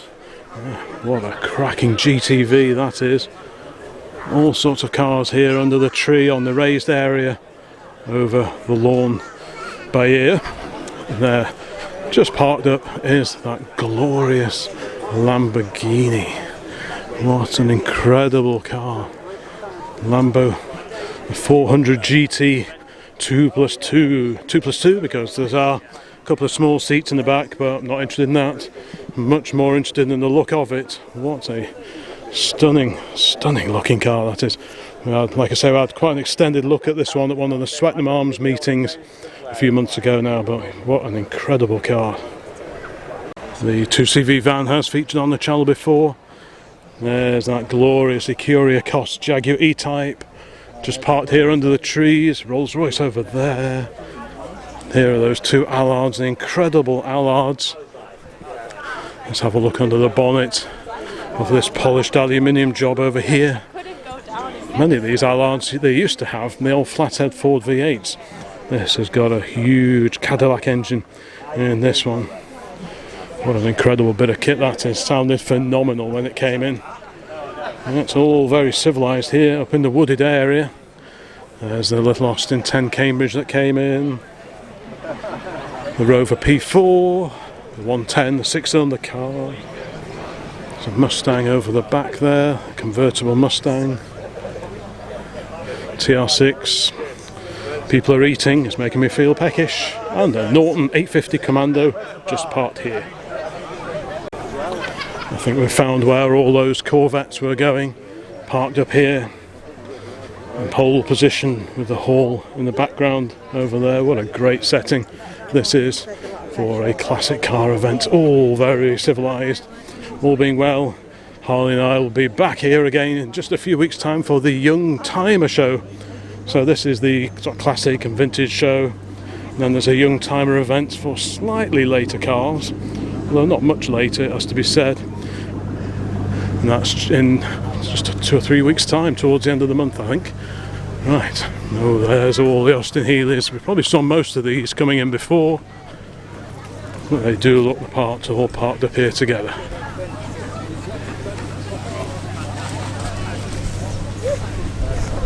Ooh, mini estate. What's that, a Mark II, I think? It's got the little Cooper-esque rims on it with the drills, the drillings in the wheels. Yeah, great little car, little woody. It's all cosmetic, the wood on the mini estates, unlike the Morris Minor Traveller. What a great little thing that is. Some of these have smooth roofs, others have the ribbed roof like you see here. There's a vast gathering of Porsche Club cars over here. Now most of these are either later than we tend to look at here on the Old Classic Car channel, or we did see them coming in before. So I think this will be a case of, if I get time, I'll come back and have a closer look around here and just see what older gems we can spot amongst the huge gathering of Porsches old and new here today at Gawsworth. That looks particularly purposeful. I like that one when that came in. But yeah, if I get a chance, I'll come back over here and have a proper look around again later. Also, if I get a chance, I'd like to have a look around the Auto Jumble area. I imagine the youthful assistant has been round here already, so we're parked in that area somewhere over there. 911 fires up behind me, but I head in this general direction to admire this stunning little Ford Model A pickup. This is absolutely perfect. I would love to own this.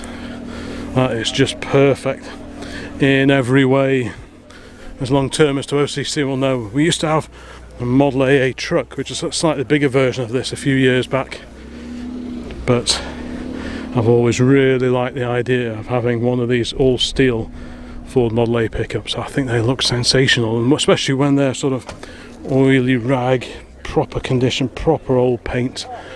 That is just the icing on the cake. A restored one wouldn't really do it for me, but a beautifully preserved Model A pickup like this, well, it doesn't get much better than that. Isn't that just great?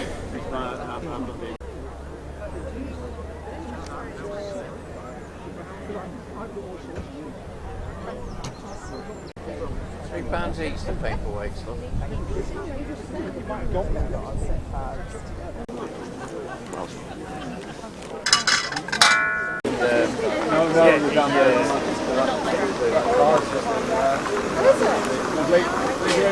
See you later. Bye-bye.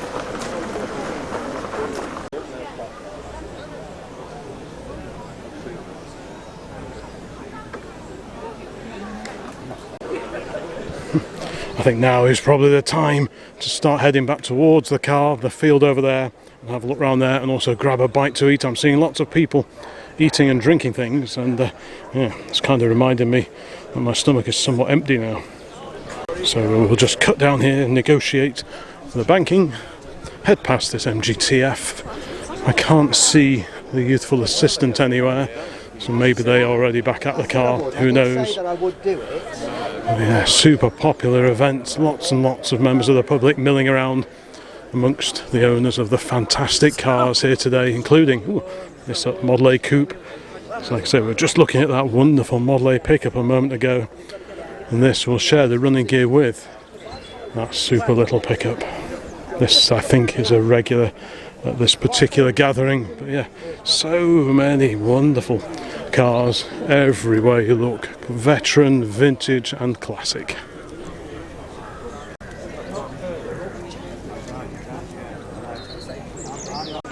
Well, so far, if money was no object, I think this will be right at the top of the shopping list. What a sensational car.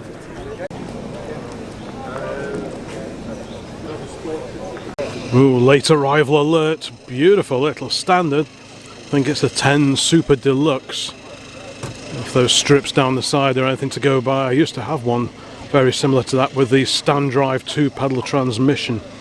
Yeah, I'm pretty sure that's a Super 10. Fantastic.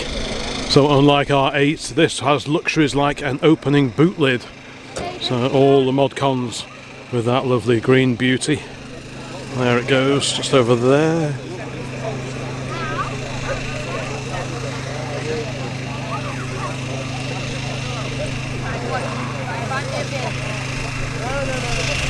I think it's now time to have a look around the field over here. There is a Jenny running over there. Hopefully you can still hear me all right. The microphone's pretty good at being directional and pointing in my direction. An incredible GT40 replica down over here. Amazing, amazing car. Now, this is, yep, another Daimler, the SP250. It looks like it's in police spec as well. A number of these were used by, I think, the Metropolitan Police. But I did see a Goodwood sticker on the front wing. I love the bell, the Winkworth bell. Yeah, the Goodwood Revival Transport Corporation. I've got one of those stickers in Big Dodge when we took it to the Revival a few years ago. I've got a feeling this was the sort of pace car for a number of years.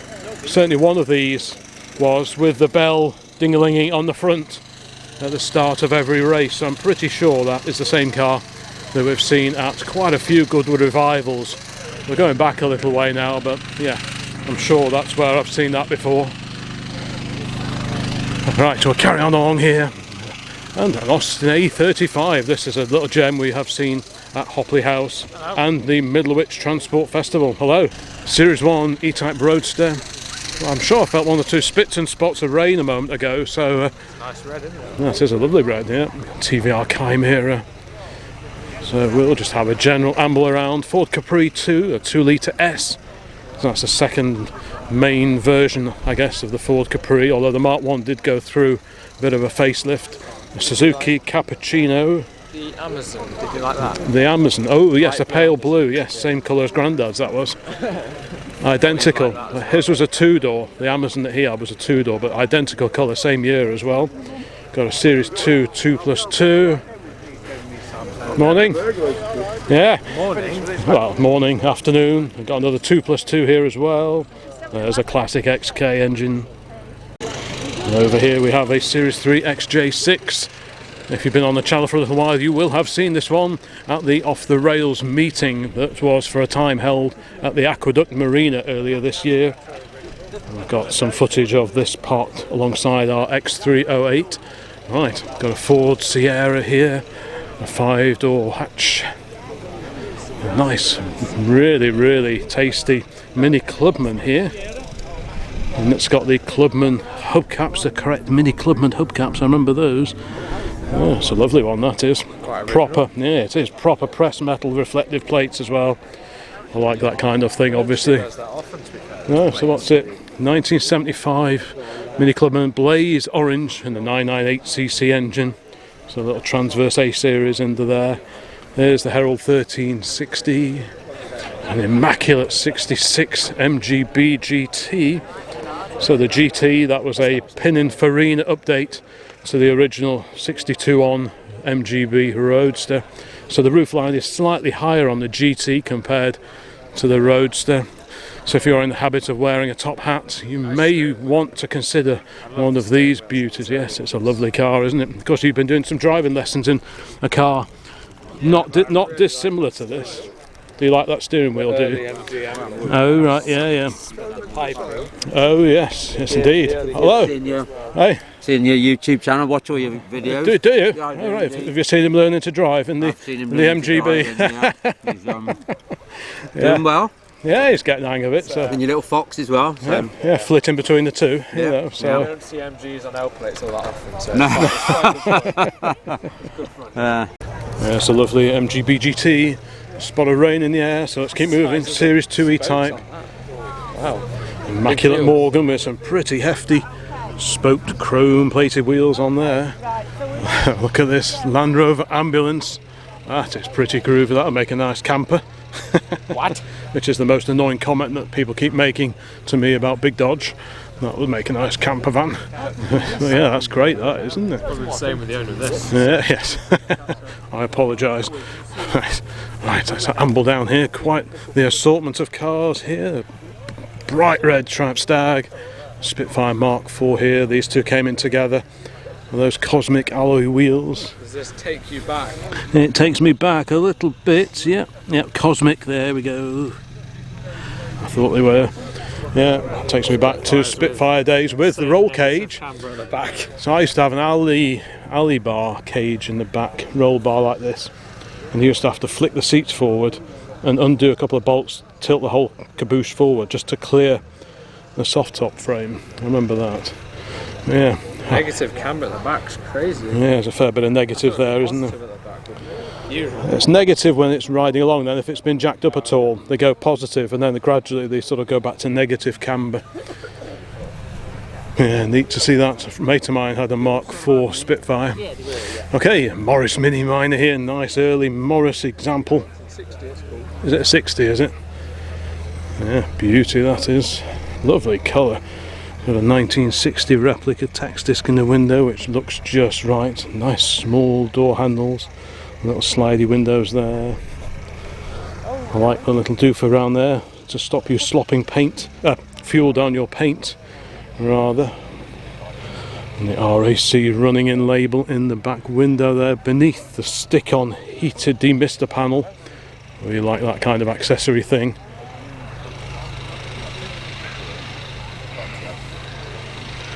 Now, Mini fans, you'll have to fill me in, but isn't there something about very, very early Minis didn't have this hole in the gutter?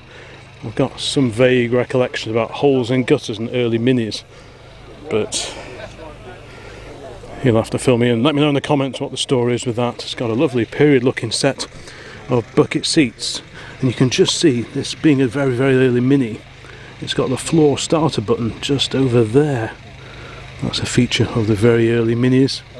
It's also got those little extensions on the Lucas flick switches over there, because with the switches in the middle of the dash it could be a little bit of a stretch, especially if you had seatbelts on, to get to those, so they marketed those little push-on extenders for the toggle switches. But yeah, what a beauty that is. That really is a tasty little Mini. And alongside that, the mighty Bristol from the late 1960s. What a stunning looking car. The youthful assistant is just taking a clip of it. You done? Yep. There's the Triumph Vitesse. The 2 litre Mark II, I believe. Yeah, Mark II with that style of grille. A bit more Porsche action over here. A Lotus and a stunning Mark II Mini on the end. These two Mark II Escorts we saw coming in a little while ago, but I don't remember seeing this Daimler version of the XJ Series 2. It's a handsome son of a gun, looks a bit like Harvest Gold, very similar to Dad's MGB. Oh, Hollingdrake sticker. Very nice. Hollingdrake was a Jaguar dealership in Stockport back in the olden days. Lovely vinyl roof, as befits the Daimler, which was a higher spec version of the Jaguar XJ. So it's a Series 2 4.2 long wheelbase. Great stuff. I remember visiting Hollingdrake's once, quite a while ago now, and parked around the back was the old XJ Coupe that Steed had in the Avengers TV series with the flared wheel arches.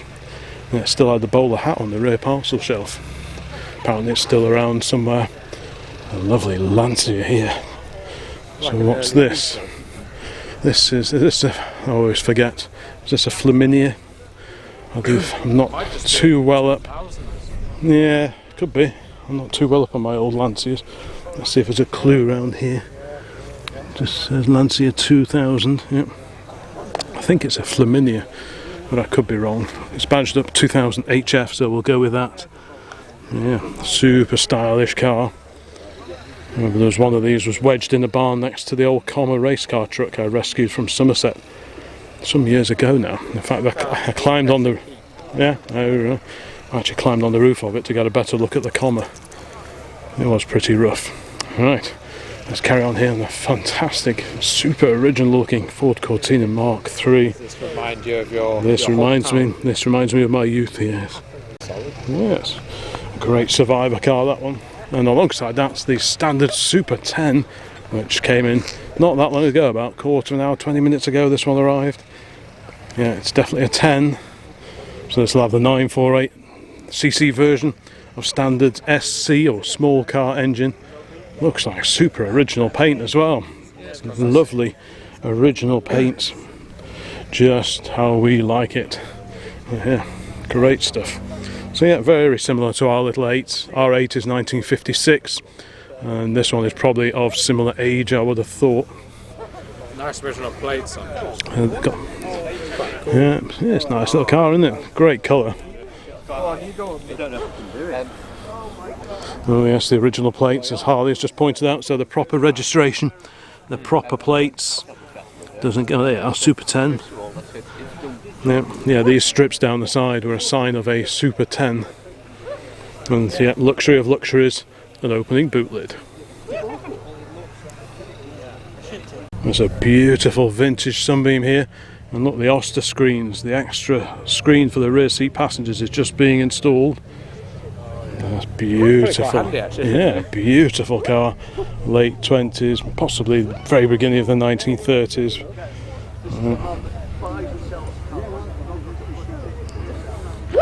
Yeah, there we go.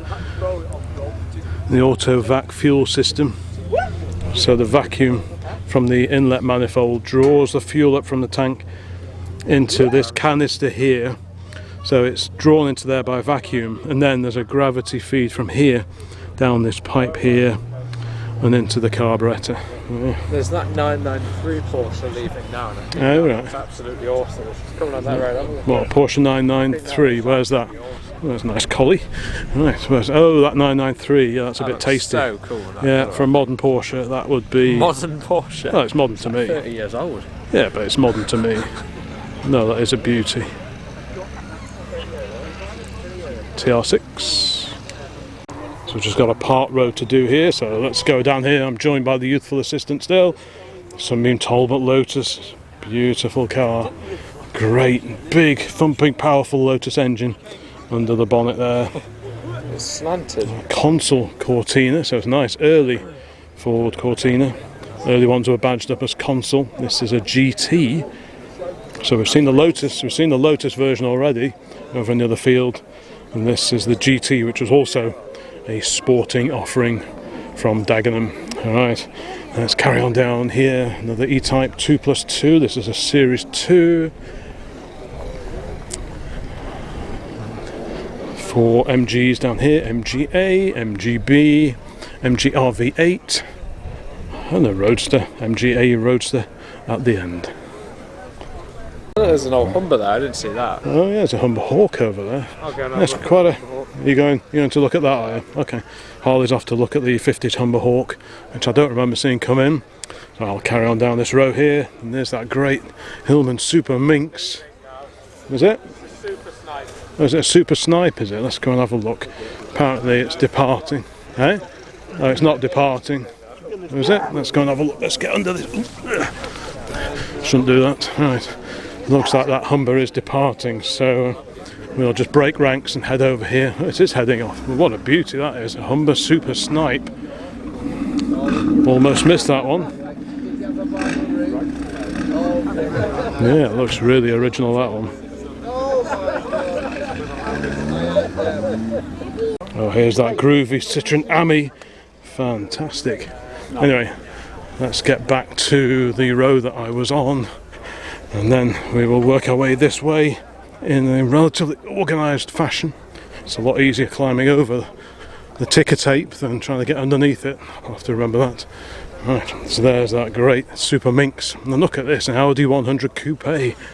That is a rare old girl. I've only ever seen this once at Hopley House meeting.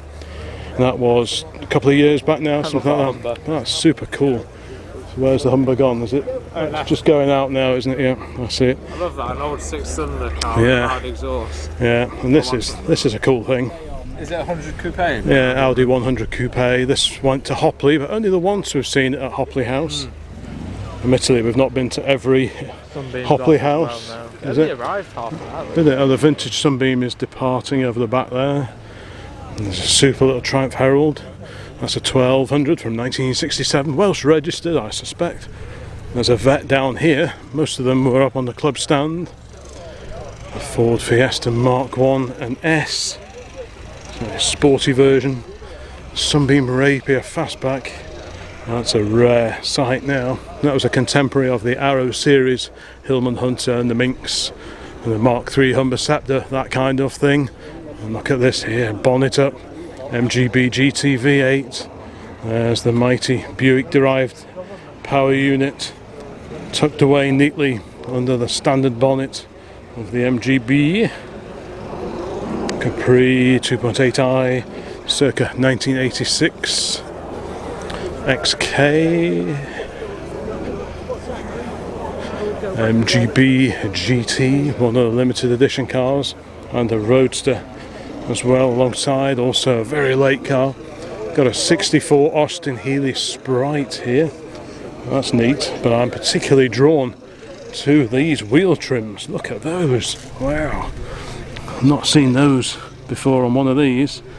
Super full width wheel trims and proper cross-ply tyres, none of your modern newfangled radials here.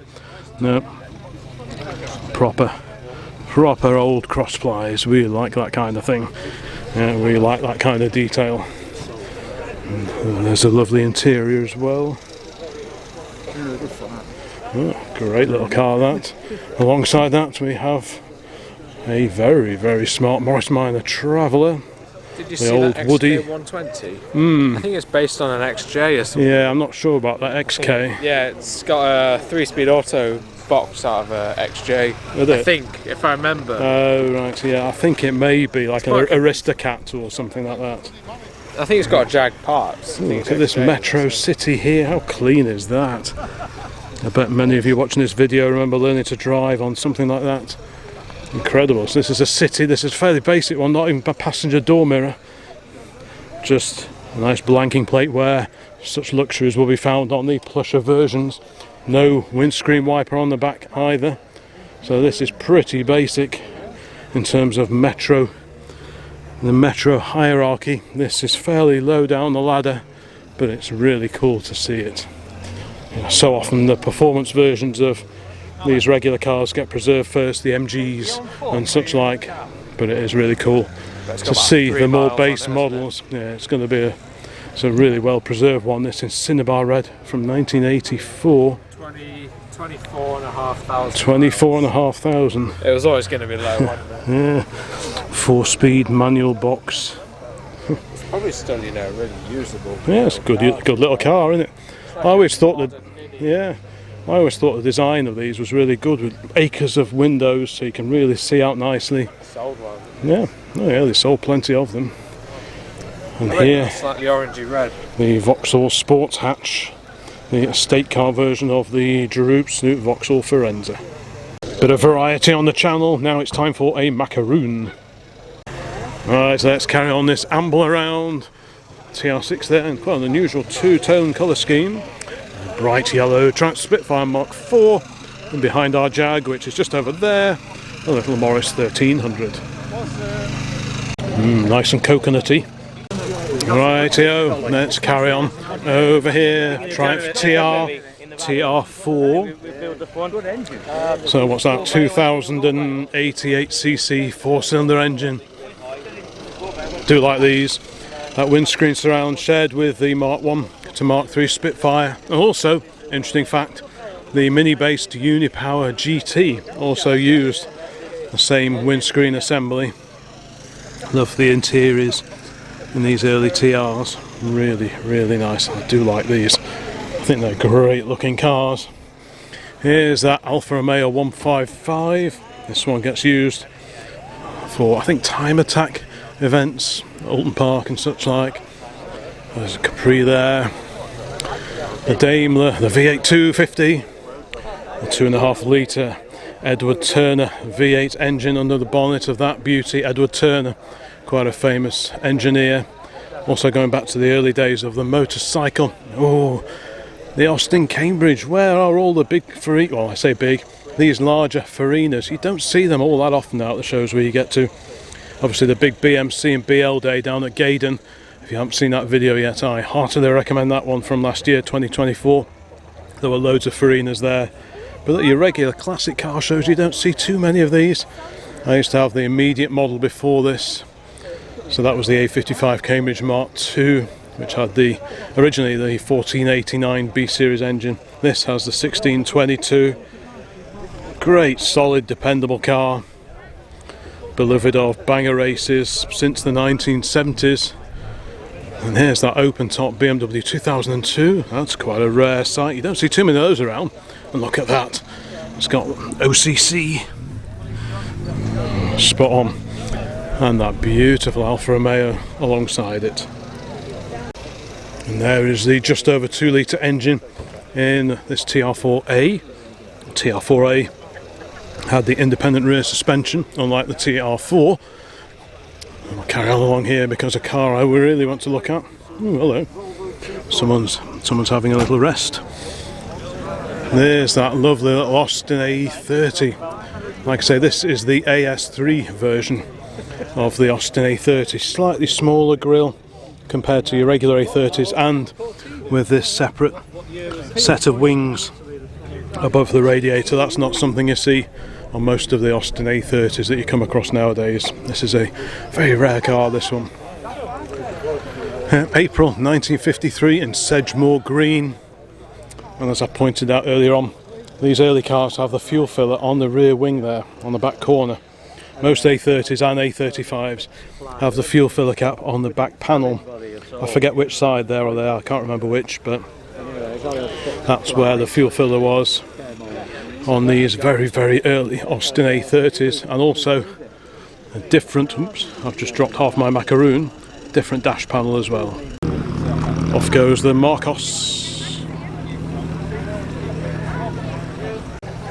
No problem seeing where you're going at night in this lovely little Mini. With these 4 beautiful lamps, 4 Marshall French lamps. That's the one that we used to have growing up. Look at that dog.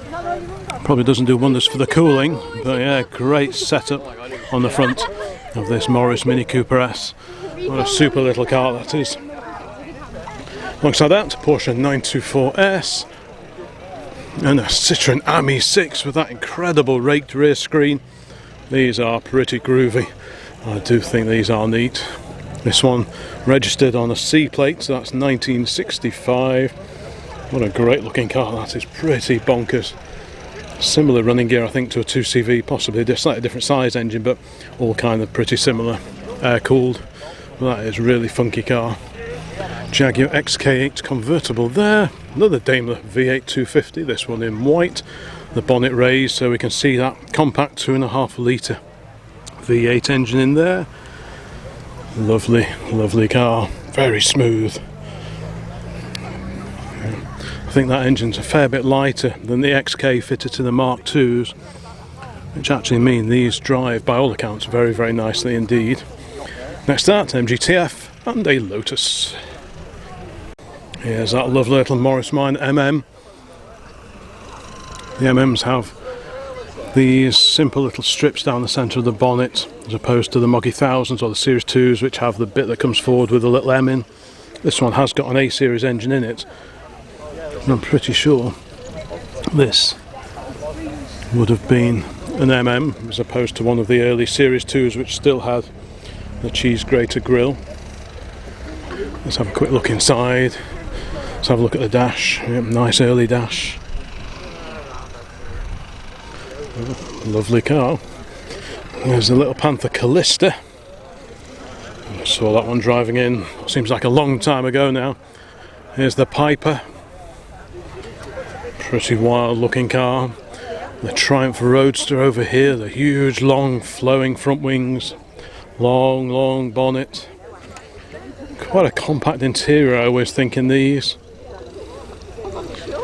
And you've got the steps on the rear bumper panel here to enable you to get into the extra row of seats which are hidden behind here, so that pops back. And this little screen thing pops up to give you a bit of protection if you are sat in the rear compartment, but you wouldn't want to be in the back there on a particularly windy or rainy day. The Daimler here, SP250 or the Dart as they were going to call it, but Dodge in America got in touch and said, hey, we've got the rights to the Dart name, so Daimler went with SP250 instead. So you had the V8 250, which was the Mark II Jaguar saloon lookalike with the little V8, and this, the SP 250, which was the sporty job, the fiberglass body, quite an unusual looking car. Not everyone was sold on the looks, but they are certainly distinctive. We amble our way down here. There's a lovely split window V-dub camper from 1966. There goes the Alvis TD21. There are a few departures already.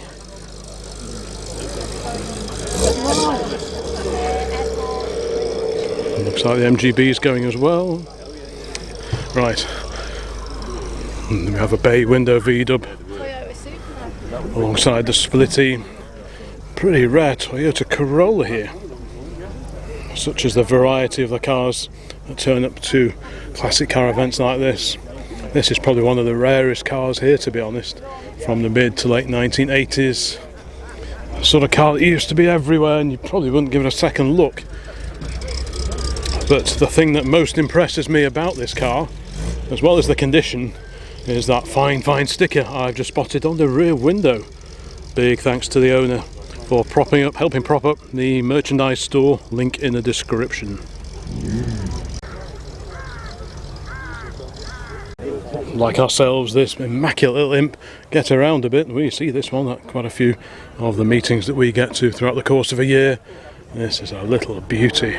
Certainly one of my favourite imps of those that we see out and about.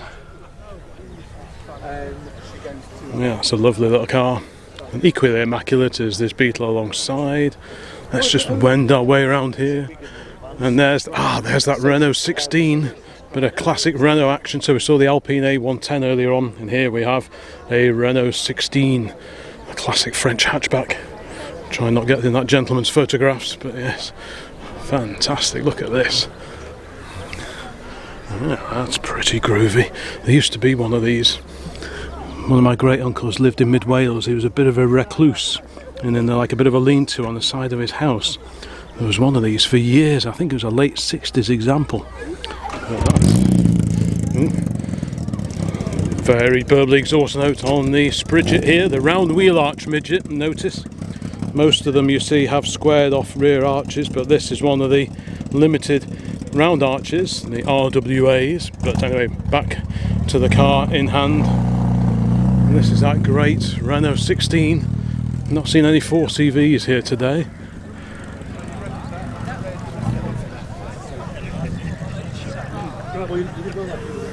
Yeah, super practical car with this hatchback.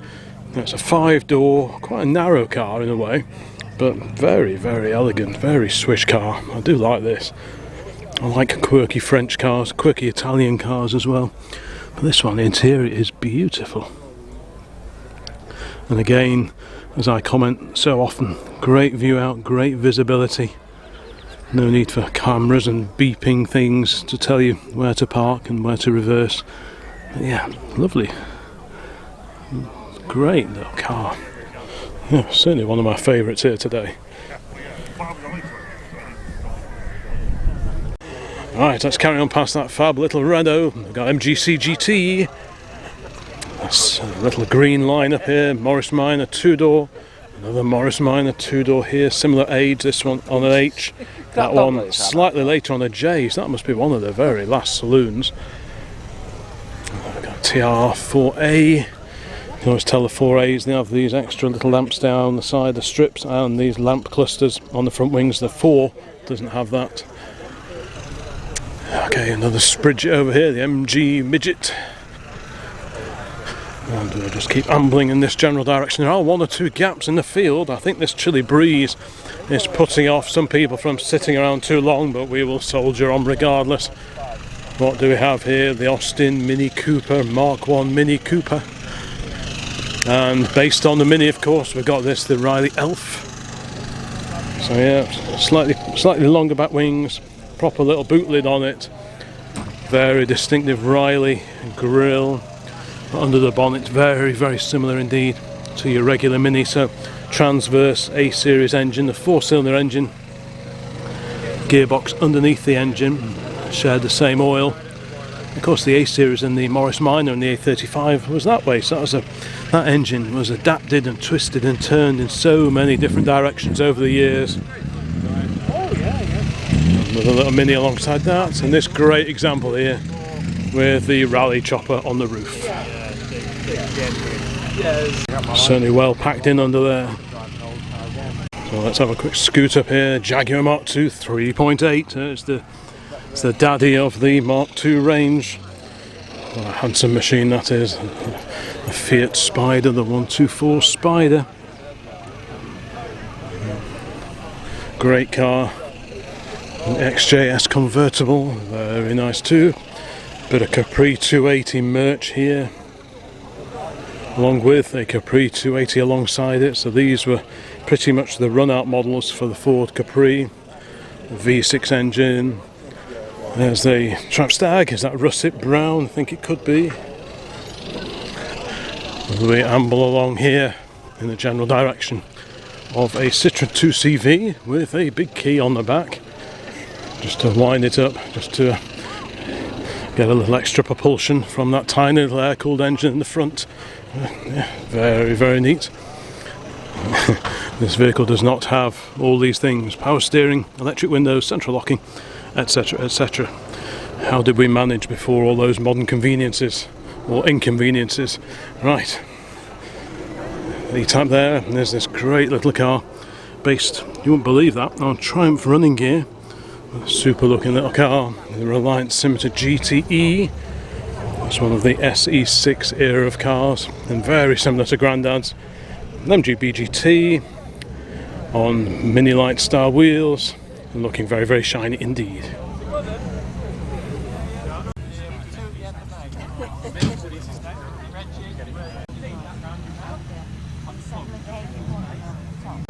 Here's an interesting duo, the old Leyland Princess. Not just the Leyland Princess, which was a saloon, despite the shape, which kind of suggests it's a hatchback, but it ain't. The hatchback came along with this, which was a reskinning of the Princess, and this is the Austin Ambassador. So this did feature. Camaro's on its way, the Z28 or Z28.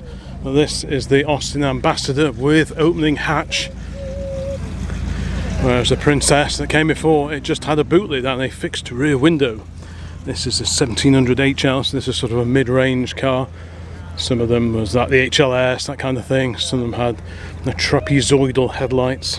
Who remembers the Zybart rust proofing system?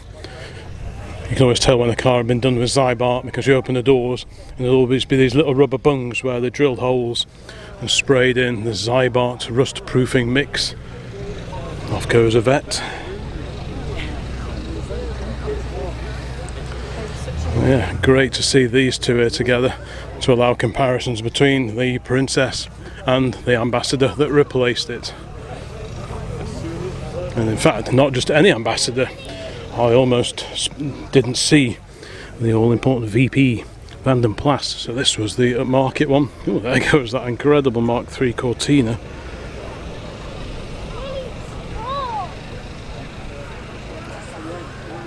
Ooh, TR5, I like a bit of that, the 2.5 straight six, and alongside that, in a very fetching shade of pale blue, is this gorgeous 6-volt Beetle.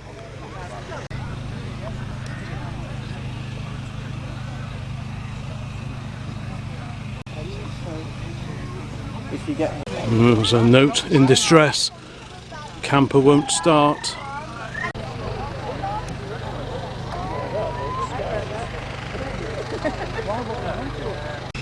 Every year here at Gawsworth, the Wolseley Club always have a great display of cars here. Let's just have a quick amble round past the Elf. There's the little Wolseley 1500, nice blue example there. These are a good steer by all accounts, based as they are on the underpinnings of the contemporary Morris Minor, so rack and pinion steering and torsion bar front suspension. So, really good little cars. There's the Wolseley 6. I don't see too many of those around. I was saying about when it came in, if you see these 4 slats, that tells you this is a Wolseley 6 heading towards you. If it's got 3 slats, it's the 4-cylinder Wolseley 1885, and I didn't realise that for many a year. Still have the illuminated badge in the middle of the grille. Just have a quick wander down the line. The black 1500, a grey Riley 1.5. It's very similar to the Wolseley 1500. Got the 1660 here, so good to see another Farina. Very similar to the Oxford and the Austin Cambridge. Got a few bits and pieces for sale on the floor down here. Don't think there's anything we need, but it's always worth having a look. That's a lovely little Wolseley 1300.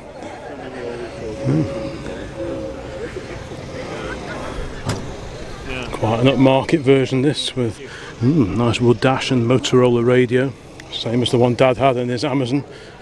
And this is the Austin 3 litre. Didn't make too many of these, he only made 2,000 or 3,000 of them, something like that. They weren't hugely popular at the time.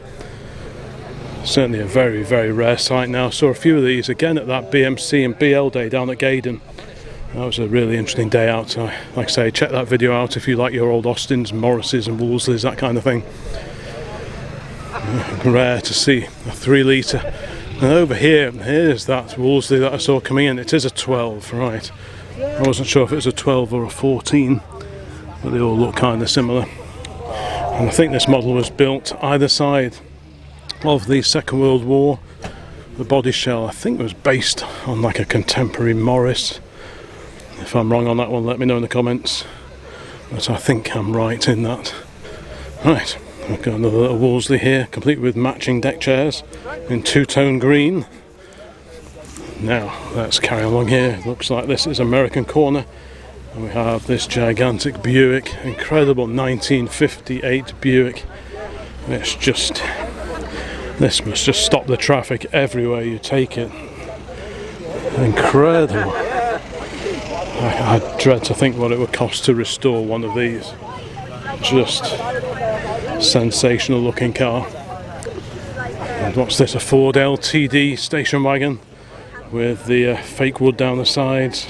Amazing cars. Right, let's carry on down here. Another Dodge Charger. There's that incredible Bel Air wagon that we saw coming in before. And as regulars will know, I do love a classic estate car, or station wagon to use the American parlance.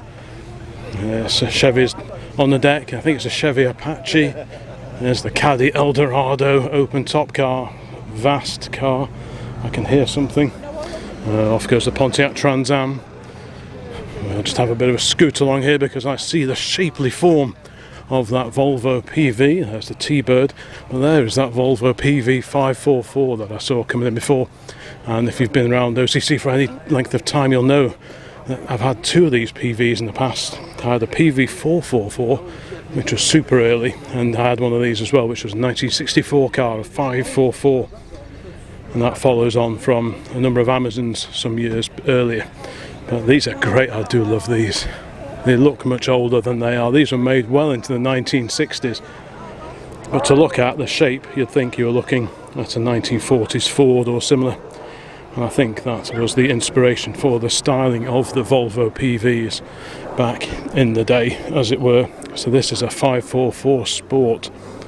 So I'll have twin carbs bolted to its 4-cylinder engine. The engine is very similar to that in the Amazon. But these drive fantastically. Coil sprung all around, none of your leaf springs or any of that silliness. Properly made cars these were, and they drive really, really well. The Amazons drive well, but I preferred the PV. It was a bit narrower, but it felt like a narrow Amazon to drive, and it's no wonder these are so popular in historic rallying, because they are a great steer. And being Swedish, they are made from very, very heavy metal, and if you put it into a tree, you've got a chance of getting out. And this one is for sale. Oh, good heavens, no mention of price. But yeah, how much would I like one of those again? Now, this very unusual car I saw driving before, and I didn't have a clue what it is, so we're going to have to resort to looking at the information sheet. But this is a Plymouth Caravelle. There's a bit of info there if you want to have a read up. Just pause the video if you want to get the full lowdown on this very unusual car. It's got a Mitsubishi 2.6 litre inline 4 engine. Yeah, I can honestly say I've never seen one of those before.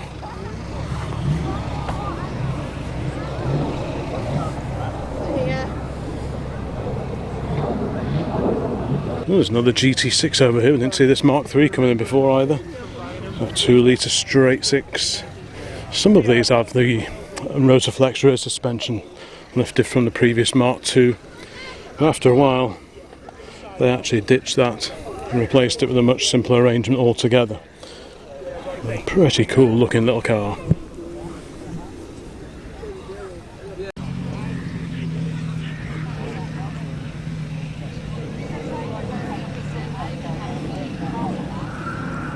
Here we go, MG midget owner with impeccable taste. Looks like the 2CV is going, and there's a bit of push action with the camper over there. Maybe a few little gremlins in the works. They soon got it going. Good to see the little VW back in action. The Consul GT is heading off. It would be remiss of me not to have another closer look at these two fantastic Jaguars here. The glorious 420G. So as I said before, this was an update to the previous Mark X. Same body shell, but just with a slightly larger version of that XK engine. And that floor pan would soldier on for many, many years under the Daimler DS420 limo, which was produced, well, right through the 1980s. I love the fact it's got the 420G registration number on this one as well, so that's all jolly appropriate. Yeah, very handsome car. Huge car in their day. And there's the... I wonder if we'll be getting this excited in years to come about Jaguar's next offerings. Yeah. What a beauty this is. Lovely looking car. Very original. That white MGA. As is this somewhat older, fantastic Mark 8. A beautiful car. I remember years ago we used to go quite regularly to the Goodwood Revival, and there'd often be a race featuring these big Jaguar saloons in it, and it was always a treat to see these on the door handles being exercised properly. Bit of an overlooked model in many ways. Often the sporty ones get all the limelight, plus the Mark II. But these old dowagers, not so much, but they are just glorious looking cars. Really good old things. There's the proud Jaguar Leaper on the front. And next to the two Jaguars is the stunning Fintail Mercedes from the mid 1960s. Always get the sort of the bad Bond baddie vibe with this sort of car. These old Fintail Mercs, beautiful quality cars.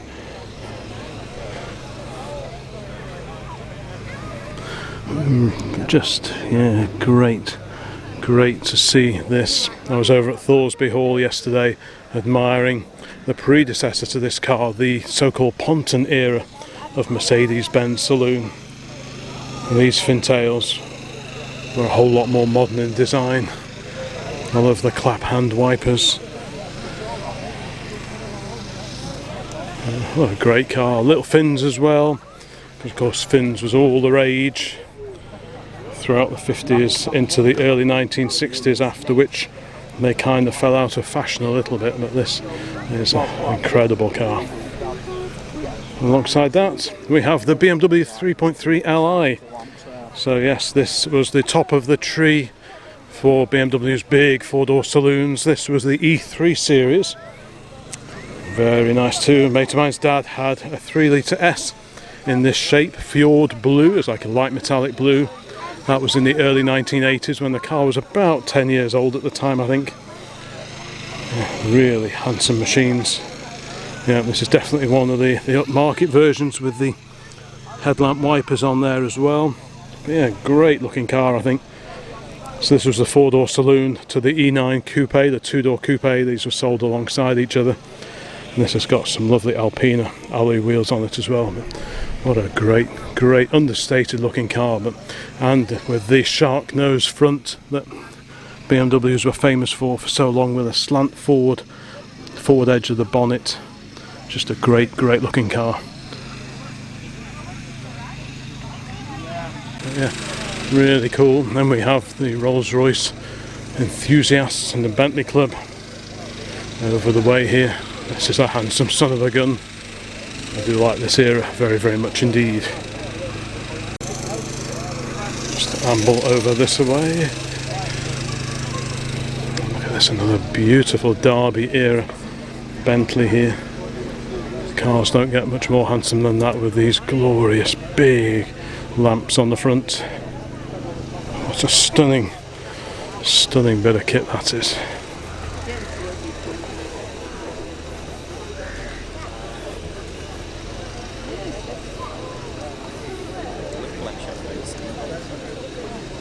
Opinions may vary, but in my book, post-war Bentleys don't get much better looking than this incredible four-door saloon. That is just a great looking car. I love the shape of these.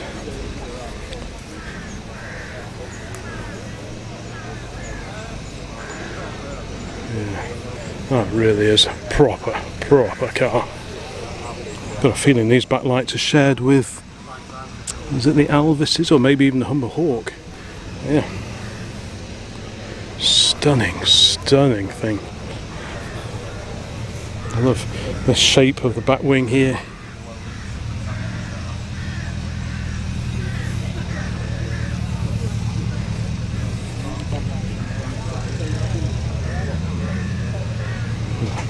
That really is something else.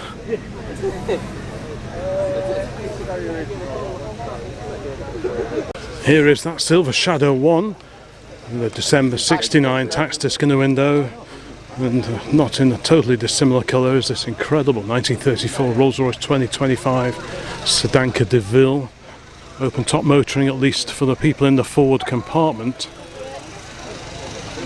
if not for those cocooned in the comfort of the rear compartment.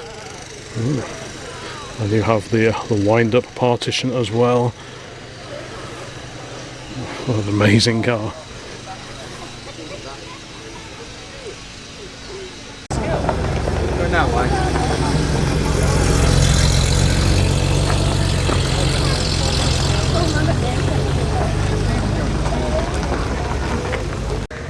Looks like the Daimler 4.2 is heading off, the Series 2. Rare car in that condition, long wheelbase, as most of the Series 2s were.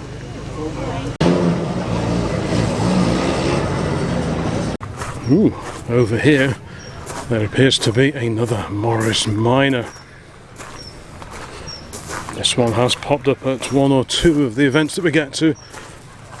Proper working classic, this one. Brush painted in the traditional fashion. It also has been graced with an illuminated Wolseley badge on the front. This has clearly seen many colour changes over the years, and it definitely wears its age on its sleeve.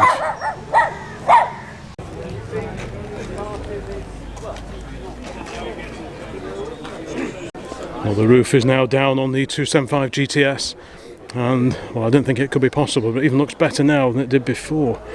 You really get to appreciate that so stylish interior. That is just incredible. Nubeca Europa radio there. Seat booster there with Horrid History book. Yeah, that's a magnificent machine.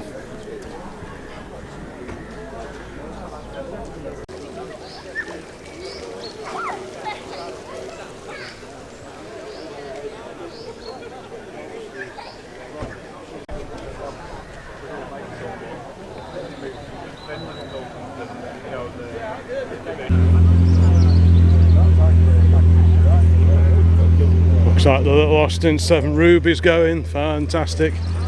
Great to see that one here today.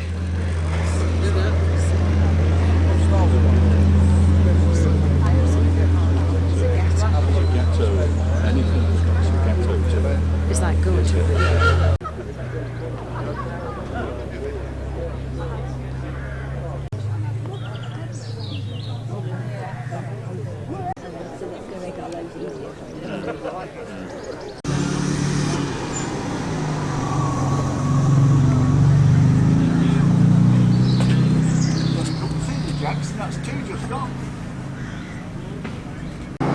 Whoa.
Here's that super little two-stroke Saab.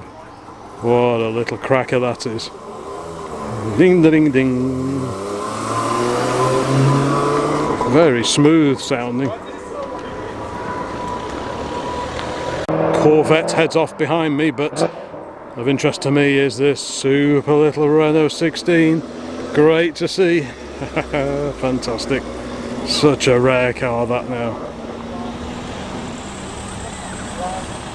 Here comes the Citroën Ami 6. What a bonkers looking car that is. Fantastic.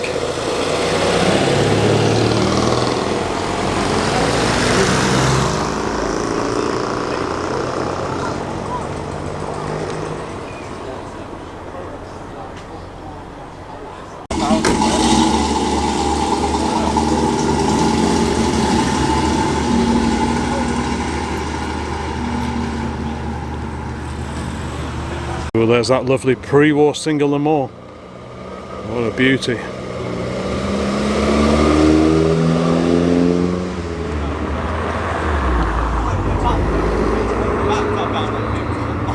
It's P250 inbound.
Okay folks, well it is getting nearer to 4:30.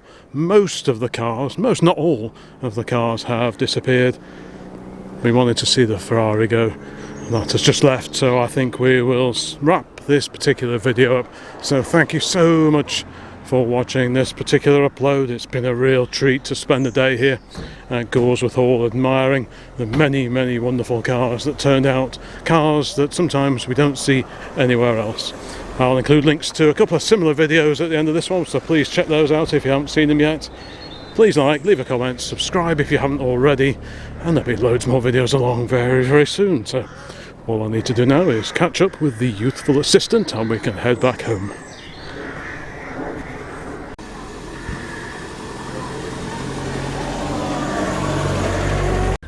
As usual, one of the last to depart.